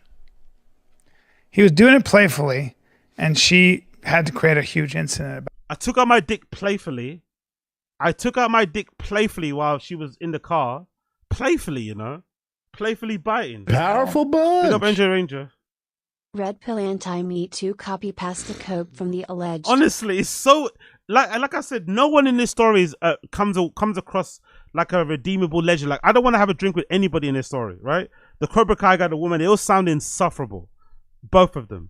But surely, in a story where a woman gets bit on the arm by an old dude, surely the woman is the victim and the biter is the perpetrator, is the aggressor. He's the one that should be looked at a bit weird. Like, why are you biting her? You know? Did you mistaken her for a friend? Did you think that was a pickup technique? Did you think she, like, what? Did she have her arms out? Was she asking for it? Like, what the fuck is this about? About it. So, I don't like her. No, I mean, old guys bite, man. Old guys bite. Old guys bite. But also, like, have a little, like, yeah. Also, come on. She's just making. Hey, also, did it hurt people that like bad? this? Yeah, people like this they just need attention in any way possible. These guys both have daughters, by the way. Did it hurt that bad? Does that matter though? You still bit, like, what? Did it really hurt that bad? Honestly, these guys are the worst. Some old man bites their daughter in school. Don't worry, old guys bite, babe. Don't be a drama queen. Old guys bite. You know how old guys are. She wants to be part of something. She seems like such an unforgiving asshole. Like shut up. Old guys bite, man. It's so narcissistic, though. Just for a second, but everyone knows old guys bite. You're so narcissistic that you have to call the cops and make this huge thing about it. Like, you imagine being called a narcissist because you were the victim of a random drive-by bite from an old coworker, colleague. But like, what? I'm the narcissist, really? You gotta how dare you? Yeah, sir. like, oh God, with your self-righteous bullshit. If you were 50, I would deck fucking you. Narcissist. It's like you could deck that old man, but if you decide to unleash on your face, he's a big guy, by the way. Sure, she sucks. She's awful. Alrighty. Anything involving women on this talk, I'm always gonna be intrigued. I'm always gonna clip it. I'm always gonna react to it because it's interesting to see their reactions. Because Brian's clearly been burned, clearly feels scorned, clearly feels bitter, clearly feels hard done by how he got treated by Hollywood with his rape allegations. So whenever he hears something happened with some woman, he's always gonna side on the case of the man. He's always gonna call out the women, say they're fucking crybabies and they're drama queens and they make up shit. Powerful bunch. Give us our disease. Brian thinks you should only call cops on blacks. Exactly, basically. Or the urban looking gentleman. And but yeah, cool. One more. Maybe this is why Brendan is getting sued. Yeah, this is a good one. This is a good clip from the previous episode. Maybe this is why Brendan Schaub is getting sued by this fucking pure spectrum shit. You might get insight. Powerful bunch. Big up Scott L. Rinks wants the death penalty for Herbie. Oh, 100%. 100%. Death by lethal injection, exactly. Lock her up, man. Lock her up. Get these fucking conniving, these sinister, these skullduggery, this fucking duplicitous women off the streets right now, hurting men all over the world. Insert fucking Jordan Peterson, what about the men? Quote right here, mate. But yeah, listen to Brendan Schaub, and this might explain why he's getting sued by Pure Spectrum. Listen to this rationale. Listen to him. Yeah. But I was watching a show, Mortician. My wife was like, "You're a piece of shit." By the way, You can tell the addies and baddies have dried up. You can tell all the hoes are gone. You can tell BGL's not around anymore because now he refers to Slow Joe, aka Joanna Zanella Schaub, as my wife. That never used to happen in the heyday of stand-up comedy, when he was, you know, surrounded by people he paid to be his friends. When he was on the road, he always referred to her as my girl. Now she's referred to as the wife, my wife. Wow. Big up Joanna, big up Slow Joe, wherever you are. You must be tearing up right now. Big pat on the back for you. Big pat on the back for you. You hung in there. You stayed. You never leave after all the numerous, maybe double-digit cheating allegations. You stayed the course. You got your mama house. You got numerous Birkins. And now you got this guy referring to you as his wife on his podcast. You must be proud. In the show Mortician, it's about a mortuary in Pasadena. You've driven by it, I'm sure. And he took it over for his father, and he was responsible for cremations, right?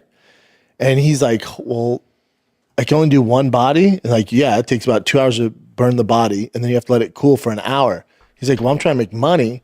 I'm just going to toss in 15 bodies at a time.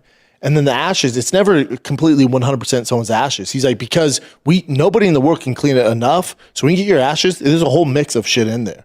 He's like, but as long as you think it's their ashes, you're good. I don't think it works that way, bro. I don't think it works that way. If somebody gets cremated and the family wants their ashes, they're going to want the ashes of their family member, not just the random ashes. This isn't fucking a grill place, right? This isn't a place where you get a spare rack of ribs or some shit. Like, pulled pork place. Like, I want my fucking remains of my dear deceased loved one. This isn't how it works out. Like, the way he's rationalizing this business, or the way he's rationalizing taking a shortcut where this mortician just throws in 15 bodies into the furnace and doesn't put them one by one just to kind of, you know, speed up the process, might be the reason why he's getting sued, right? The idea that he took 400 grand from Pure Spectrum and did no work because why not? I can do it. No, why not do the job properly? Why not do the job that you're being paid to do? People pay you to cremate bodies and then obviously get those remains and put them in an urn or something so people can remember their fucking loved ones. Why don't you do that? Why would you cut corners? Why would you lie purposely if you could just do the job the correct way? Yes, it's going to take you a bit longer, but just do it the correct way. But in Brendan's mind, no. If I can get more money by doing less work, I'm going to do that. That explains why he's getting sued. So he started putting 15 at a time, making bank. He went to prison for 25 years to life once people found out. 25 years to life. And Joanna was like, you... Maybe the sentence is a bit crazy. But I'm assuming in America, stuff to do with like bodies and the morgue, maybe it's a felony. Maybe it's one of those type of things where it's like, it's weirdly strict, weirdly harsh sentences. It's a bit nuts. If what he's saying is true, again, Brendan's the worst narrator, right? He's the worst narrator. He's not a reliable witness. But if Brendan, what he's saying is true about this guy who works in a mortician, who burns bodies and cremates them, and instead of doing one by one, he was putting them in the furnace 15 at a time so he can get through more in a day, and he was handing the family members random urns full of random remains of random people, and he eventually got caught and he got 15 to 35 years, the sentence is a bit crazy. But he still didn't do what he was advertised to do. He still technically broke the law. He still didn't fulfill his obligation to his paying customers. They pay for a service to get their family members' remains, loved ones' remains cremated. He doesn't do it correctly. No surprise he gets punished.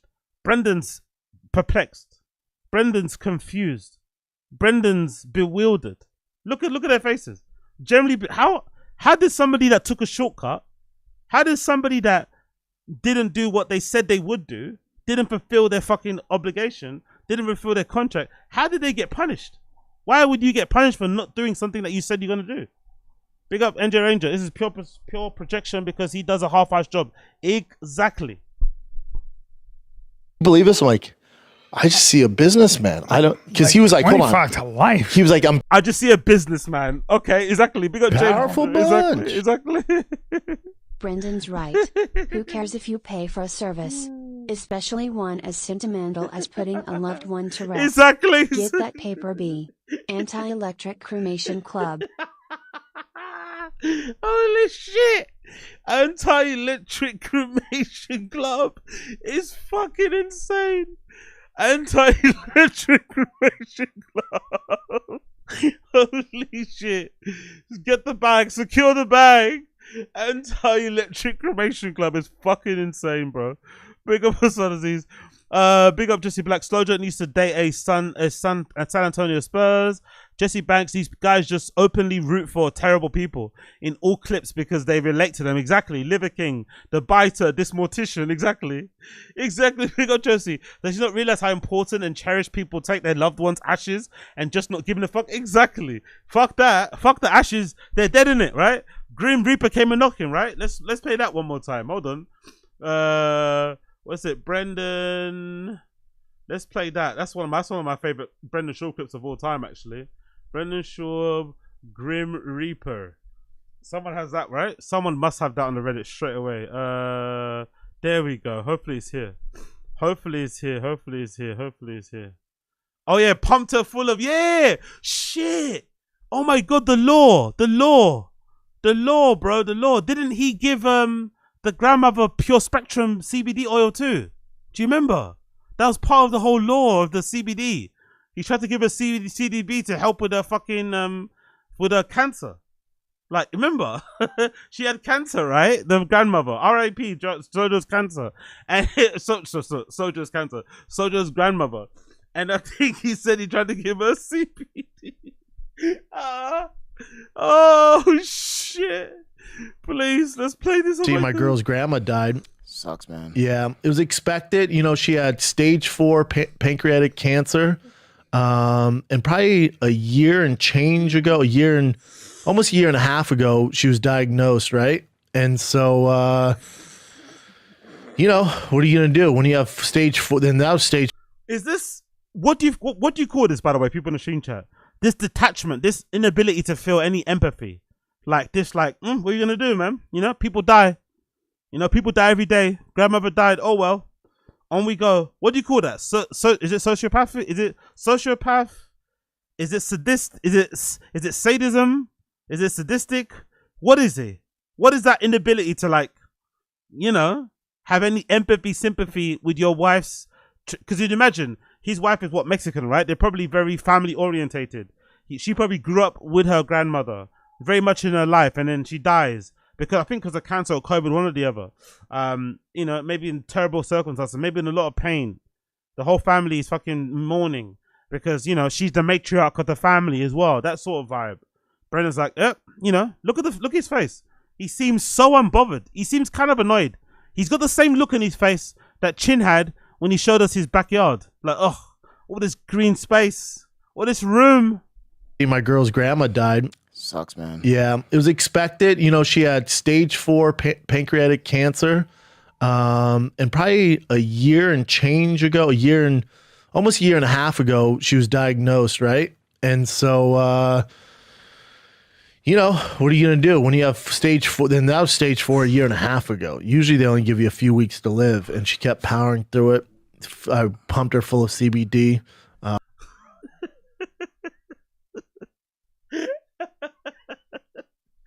I'm sorry, but I've got the picture in my head of this old woman dying of cancer, and Brendan's dropping powerful bunch. Drops of CBD on the Baba tongue. with this dumb boss bandana like he's game. Exactly, yeah. By the way, this is the same. Remember when he lied and said that he didn't obey COVID laws? Remember that? But another law, by the way, another story that links to this. Remember that story that Brendan said about how he went to the coffee shop and he didn't have a mask on, and the security guard told him not today, and he was like, "Well, you better make me. I'm gonna get my coffee." And the guy was like, "Oh, you're not gonna get it." He's like, "Watch, you're not gonna stop me." And this weird little battle they had, and tried to make it seem like he was gonna fuck the fucking guy up.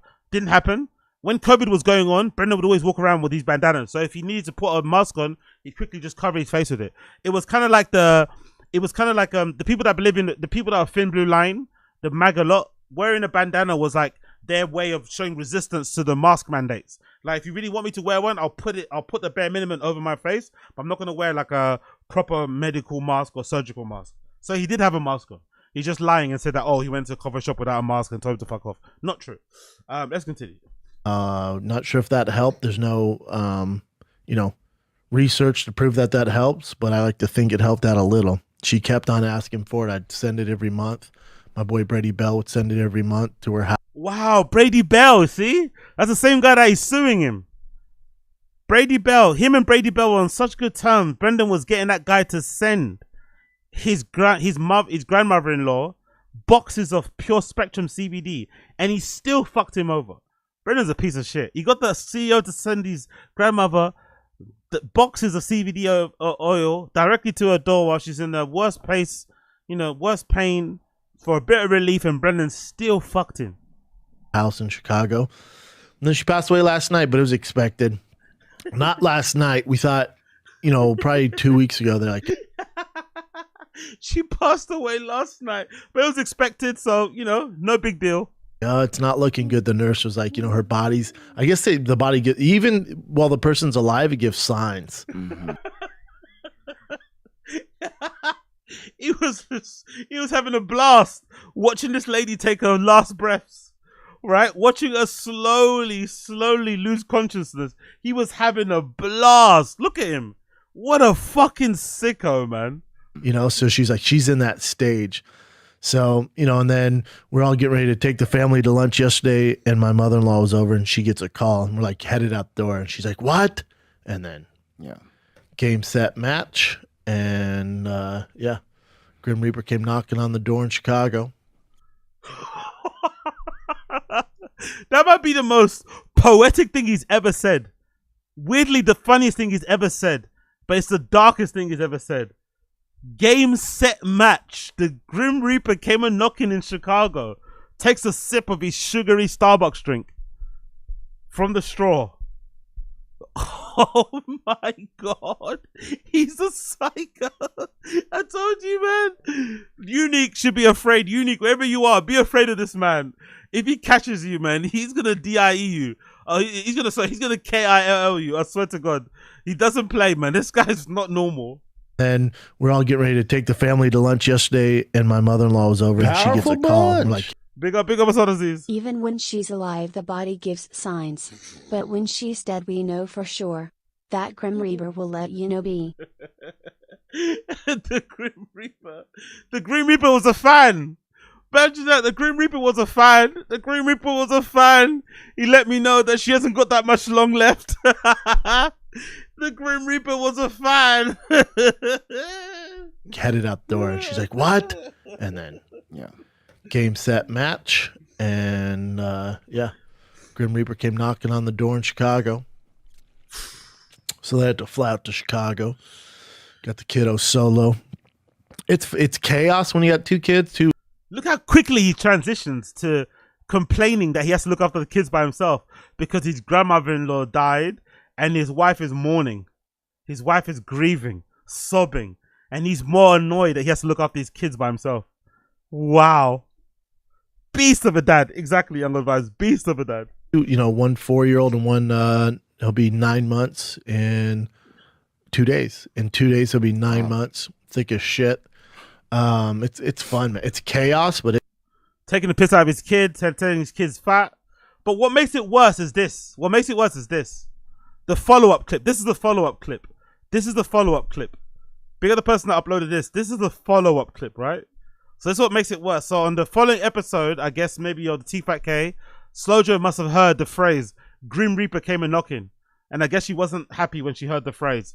So this is Slow Joe. So this is Brendan talking to his former co-host, Malik and fucking Chappelle, about Slow Joe hearing about the Grim Reaper came a knocking thing and not being too happy about it. Listen to how he kind of, tells the story. No, she doesn't harp on it. She's because I'll say, it's not a big deal, and it's triggering for her. Oh, got it. Yeah. So it'd be like some major shit, like her grandma passing away. I'm like, it's not a big deal. I mean, how old is she? And she'll be like, she's like 90. I'm like, that's what 90-year-olds do. Yeah. And she'll get super upset because she's like, oh, you have no love for this or what. I'm like, but it's like, that's life. Like, that's the circle of life. Yeah. 90. You're out, man. You had a good run. Great run. 90? He drew a fucking circle. I saw that. Yeah. I fucking hate Chappelle, man. Oh, my God. I know he's probably a lovely guy, but the fucking cackling, the cooning, like, oh, my God, Chappelle. Chappelle, please, man. I hope he doesn't do this anymore. But this, like, being in a company of a white guy, oh, yuck, man. Have some pride. Have some shame. 90? 90. That's a great run. You're out. You're out. 90's good. 90 years? Yeah. Great run. 90 years? Great run. Now you said 90. You chose that number. We didn't ask it. You gave it to us. What is there any significance behind the number 90 for you? I mean, she's old. That's 90. Yeah, that was her fucking age. Like my grandma, I think's 98. 98. Whoa. Oh, damn. Congratulations. She's 98. She might be 99. Not in shape. Not in shape. Swims every day. Damn. What? But like when she passes, it's like. Does anybody else comment about their relatives like this? He's like a South American mum. You know those South American mums or Mediterranean mums who are like always commenting about people's weights and stuff? You're a man. Why are you always commenting on people's weight? Why are you like my grandmother, not fit? The 9-month-old, thick as shit, too fat. It's like, what? Like, why is that even a thought in your mind? Trying to body shame your grandmother. Your 92-year-old grandmother. Fat shaming a fucking grandma is fucking insane, bro. I wasn't that close to her, but like my dad would be like fucked up about it. But like, that's your dad's mom. Yeah, I probably won't fly home to the funeral. Like I miss my other grandma who I was way closer with. I miss her funeral. That's your mom's mom. Yeah. Like that stuff. Jesus. Most of us, when we miss funerals, we still live with the regret till this day. I know myself included. But Brendan doesn't seem to give a fuck. Like, what? So what? Your grandmother, your dad's mum dies. Like, no matter how she dies, right? Old age or not. I won't fly, but like, what? So what? Like, she's old. So if she would have died young, then you would have flown back. Then you would have gone to the funeral. But if she dies of old age, and yeah, it's just a circle of life. Yikes. That's how this life, dude. Damn. Yeah, I mean, yeah, that's what he's. Yeah. But other than that, nothing bothers me. But other than that, nothing. Now. Yeah, it does. The TFATK subreddit. Yes, it does, bro. The TFATK. So he's not bothered by people's deaths, but he's bothered by random threads on the TFATK subreddit. So much so he fucking got himself in big trouble now with that lawsuit because he tried to get, or he did get that fucking Pure Spectrum company to send out email blasts to their customers to leave him favorable reviews because he felt he was getting review bombed. So he's weird. He does not care about a lot of things that we all care about, normal people, but then he overly cares about the opinions of people on the Reddit. Interesting. You're nonchalant. Oh, I'm messy. I'm real messy. But then this is, you know what? They surveyed like, I'm not saying I'm a genius, but this is the excuse I give my girl. They surveyed geniuses from history, like the top smartest minds in the world. You know what they all had in common? They were messy. Unorganized. Yeah. I'm messy. Yeah. Like I'll put my shoes everywhere, my clothes everywhere. Drives my girl nuts. Damn. See, I'm a clean. She has OCD. She has bad OCD. So Joanna not only cleans up after the kids, she also cleans after Brendan. So she's basically living with 4 children. Must be a great life, innit? No wonder he gives all the money to buy all the bags and shit. Like, you know, no wonder. Yeah. Like if I put I'll use almond milk for something and I'll put it in the wrong spot, she'll freak out. Oh, really? I don't give a fuck. Order what? Yeah. Oh, really? For something and I'll put it, like if I put I'll use almond milk for something. Like if I put I'll use almond milk. Is that the first time he's pronounced milk properly? Doesn't it sound like he said milk and not milk? Put I'll use almond milk for, like if I put I'll use almond milk. Like if I put I'll use almond milk. Yeah, that sounds like he actually said milk for once. So if he says the word almond, if he says a word before milk, he pronounces it properly. But if he just says milk, he pronounces it milk. He says it incorrectly. I feel like he said it correctly there. But doesn't this just sound like somebody that's just inconsiderate? Surely your excuse of being messy doesn't excuse you not just putting the milk back in the fridge. Surely this is just like being inconsiderate, being selfish, right? Being self-absorbed, being very, very much a selfish asshole. No?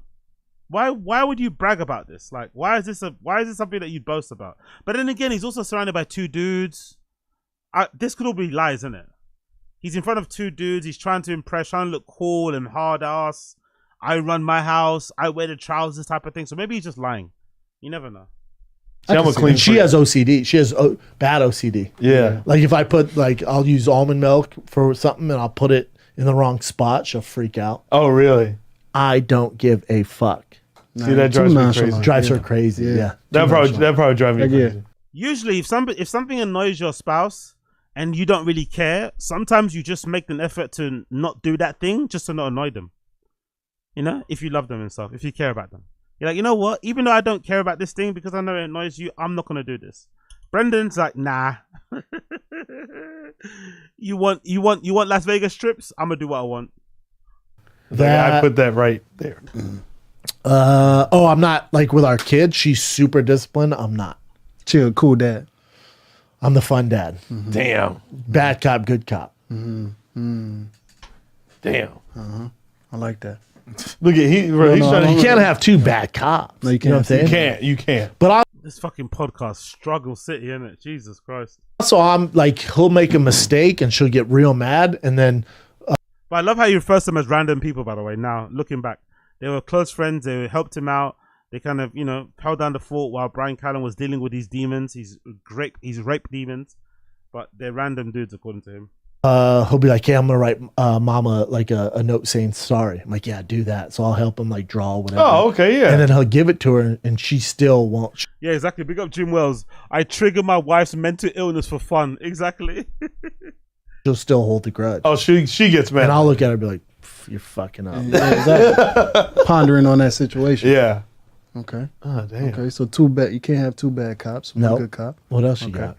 Well, yeah, look at I'm a pretty cool dude. Okay, cool dude. That's an imperative sentence. Let's see.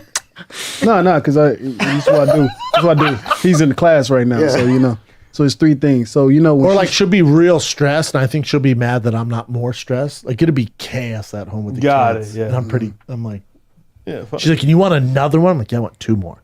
She's like, "How the fuck?" I'm like, "We'll figure it out." Figure it out. We'll figure it out. There's people with way less who figure it out. Just like a big baby, isn't it? He's like a big baby. He's like a big fucking baby. Super funny, man. Fucking living with him day to day must be so interesting. Yeah. True. Yeah.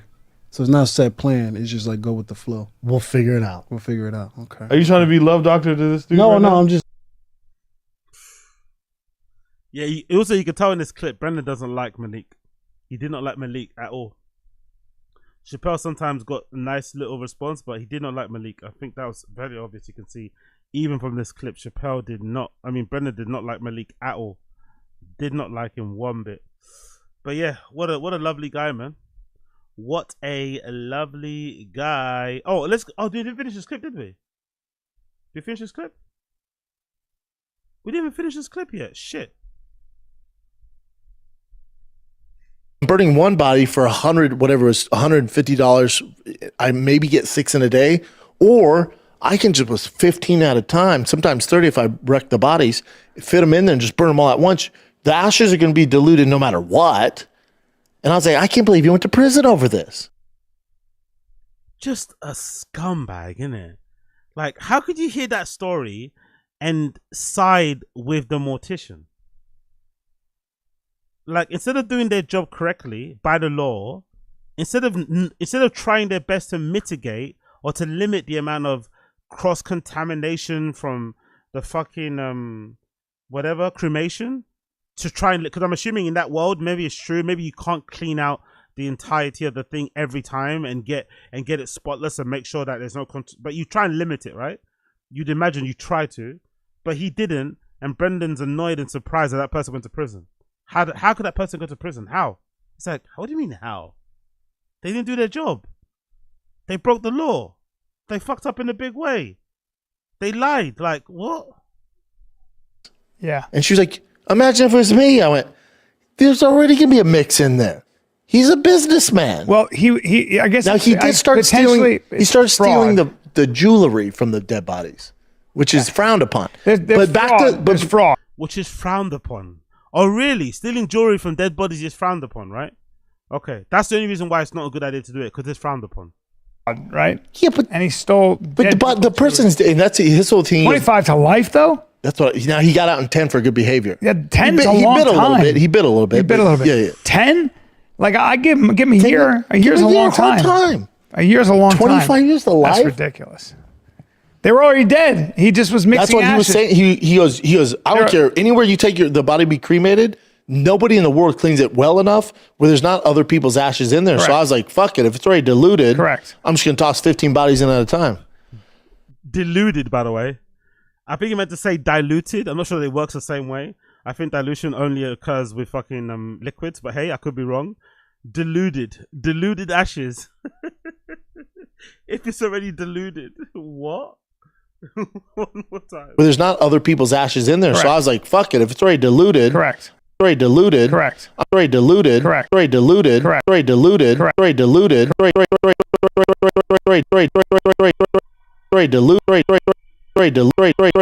Already diluted. Correct. I'm just gonna toss 15 bodies in at a time. Saving money. And then my wife was like, well, what if it was your dad? I'm like, he's dead. I mean, I don't want him stealing his watch. Jesus Christ. The callousness in this guy is just It's almost funny because he's so heartless and callous and unemotional when it comes to other people, but he always wants you to consider his emotions. You know, he's very emotional, but he has no emotion, no empathy for others. You know, he leads with his emotions. He's always crying. He gets himself into trouble because of his emotions. He reacts emotionally, but then he doesn't treat other people with any semblance of empathy or emotion or anything else. What an interesting guy. That's probably frowned upon. That's but bad. Yeah. I gotta get my money back for that. You're a shitty 25 guy. years to life? That's silly. Is that not a little hefty? Am I way off on this? I don't think you're off on that at Chin, all. you have a problem with it? 25 years is excessive. Do you think you should? Do you think you should be against the law? Well, What do you mean? so here's Like if the three of us died, No, here, you pay. So if you pay for services rendered, He doesn't understand at all, like how you can't just can't cut corners and just be okay with it because you just cut the corners and made it more efficient. Like that's not how it works. He doesn't understand at all why that would be a crime, why that would be a bad thing, why that would be super heartbreaking for a family member to find out that this guy had been cremating 15 bodies at a time instead of one body, and then you've got some random people's ashes or person's ashes in your urn or whatever else. Like, he can't even contemplate or compute whatever the emotional distress, the psychological distress it would cause somebody to find out that the remainder they think is their family members isn't their family members. Like, god damn it, this guy is a piece of shit, isn't he? and the services are, I want my dad's ashes. That doesn't mean I want somebody else's dad's ashes. I want my dad's ashes. So in that sense, you breached a contract. You lied. You lied. But in small print, you said, hey, we can't control how many ashes are in there. Some of it's whatever the your dad. case. Majority might be your dad. Right. But you basically lied. There's some of your dad's ashes in there, right? That's what he's saying. He's saying like some of your. What the fuck is going on there with the hair? What's this little bit? See, I think my theory is right about him not going bald and just cutting his hair terribly wrong by himself. I think he doesn't line it up properly, so he doesn't even start from there. He starts from up here, which is why he's growing. These bits are growing quicker than the hair up here. So he must just start there. He kind of like scalps himself with the razor and then continues shaving backwards from a motion from the front to the back. But he doesn't actually start at the front of the hairline. Sorry, that's why it looks that way. Really strange. And so that's one charge, which wouldn't be a jail sentence actually, typically. Fraud. And then you stole jewelry. That's where that's frowned upon. But that's also called theft. It's called grand larceny or whatever. But it's and not then he also 25 cut to up the life. bodies to fit more in there. That gets a little dicey. But also the body's dead. So that's mishandling a corpse. Yeah. So if the person's dead, you can do what you want with their body because they're no longer alive. It doesn't matter what you do with their body. Scary guy, man.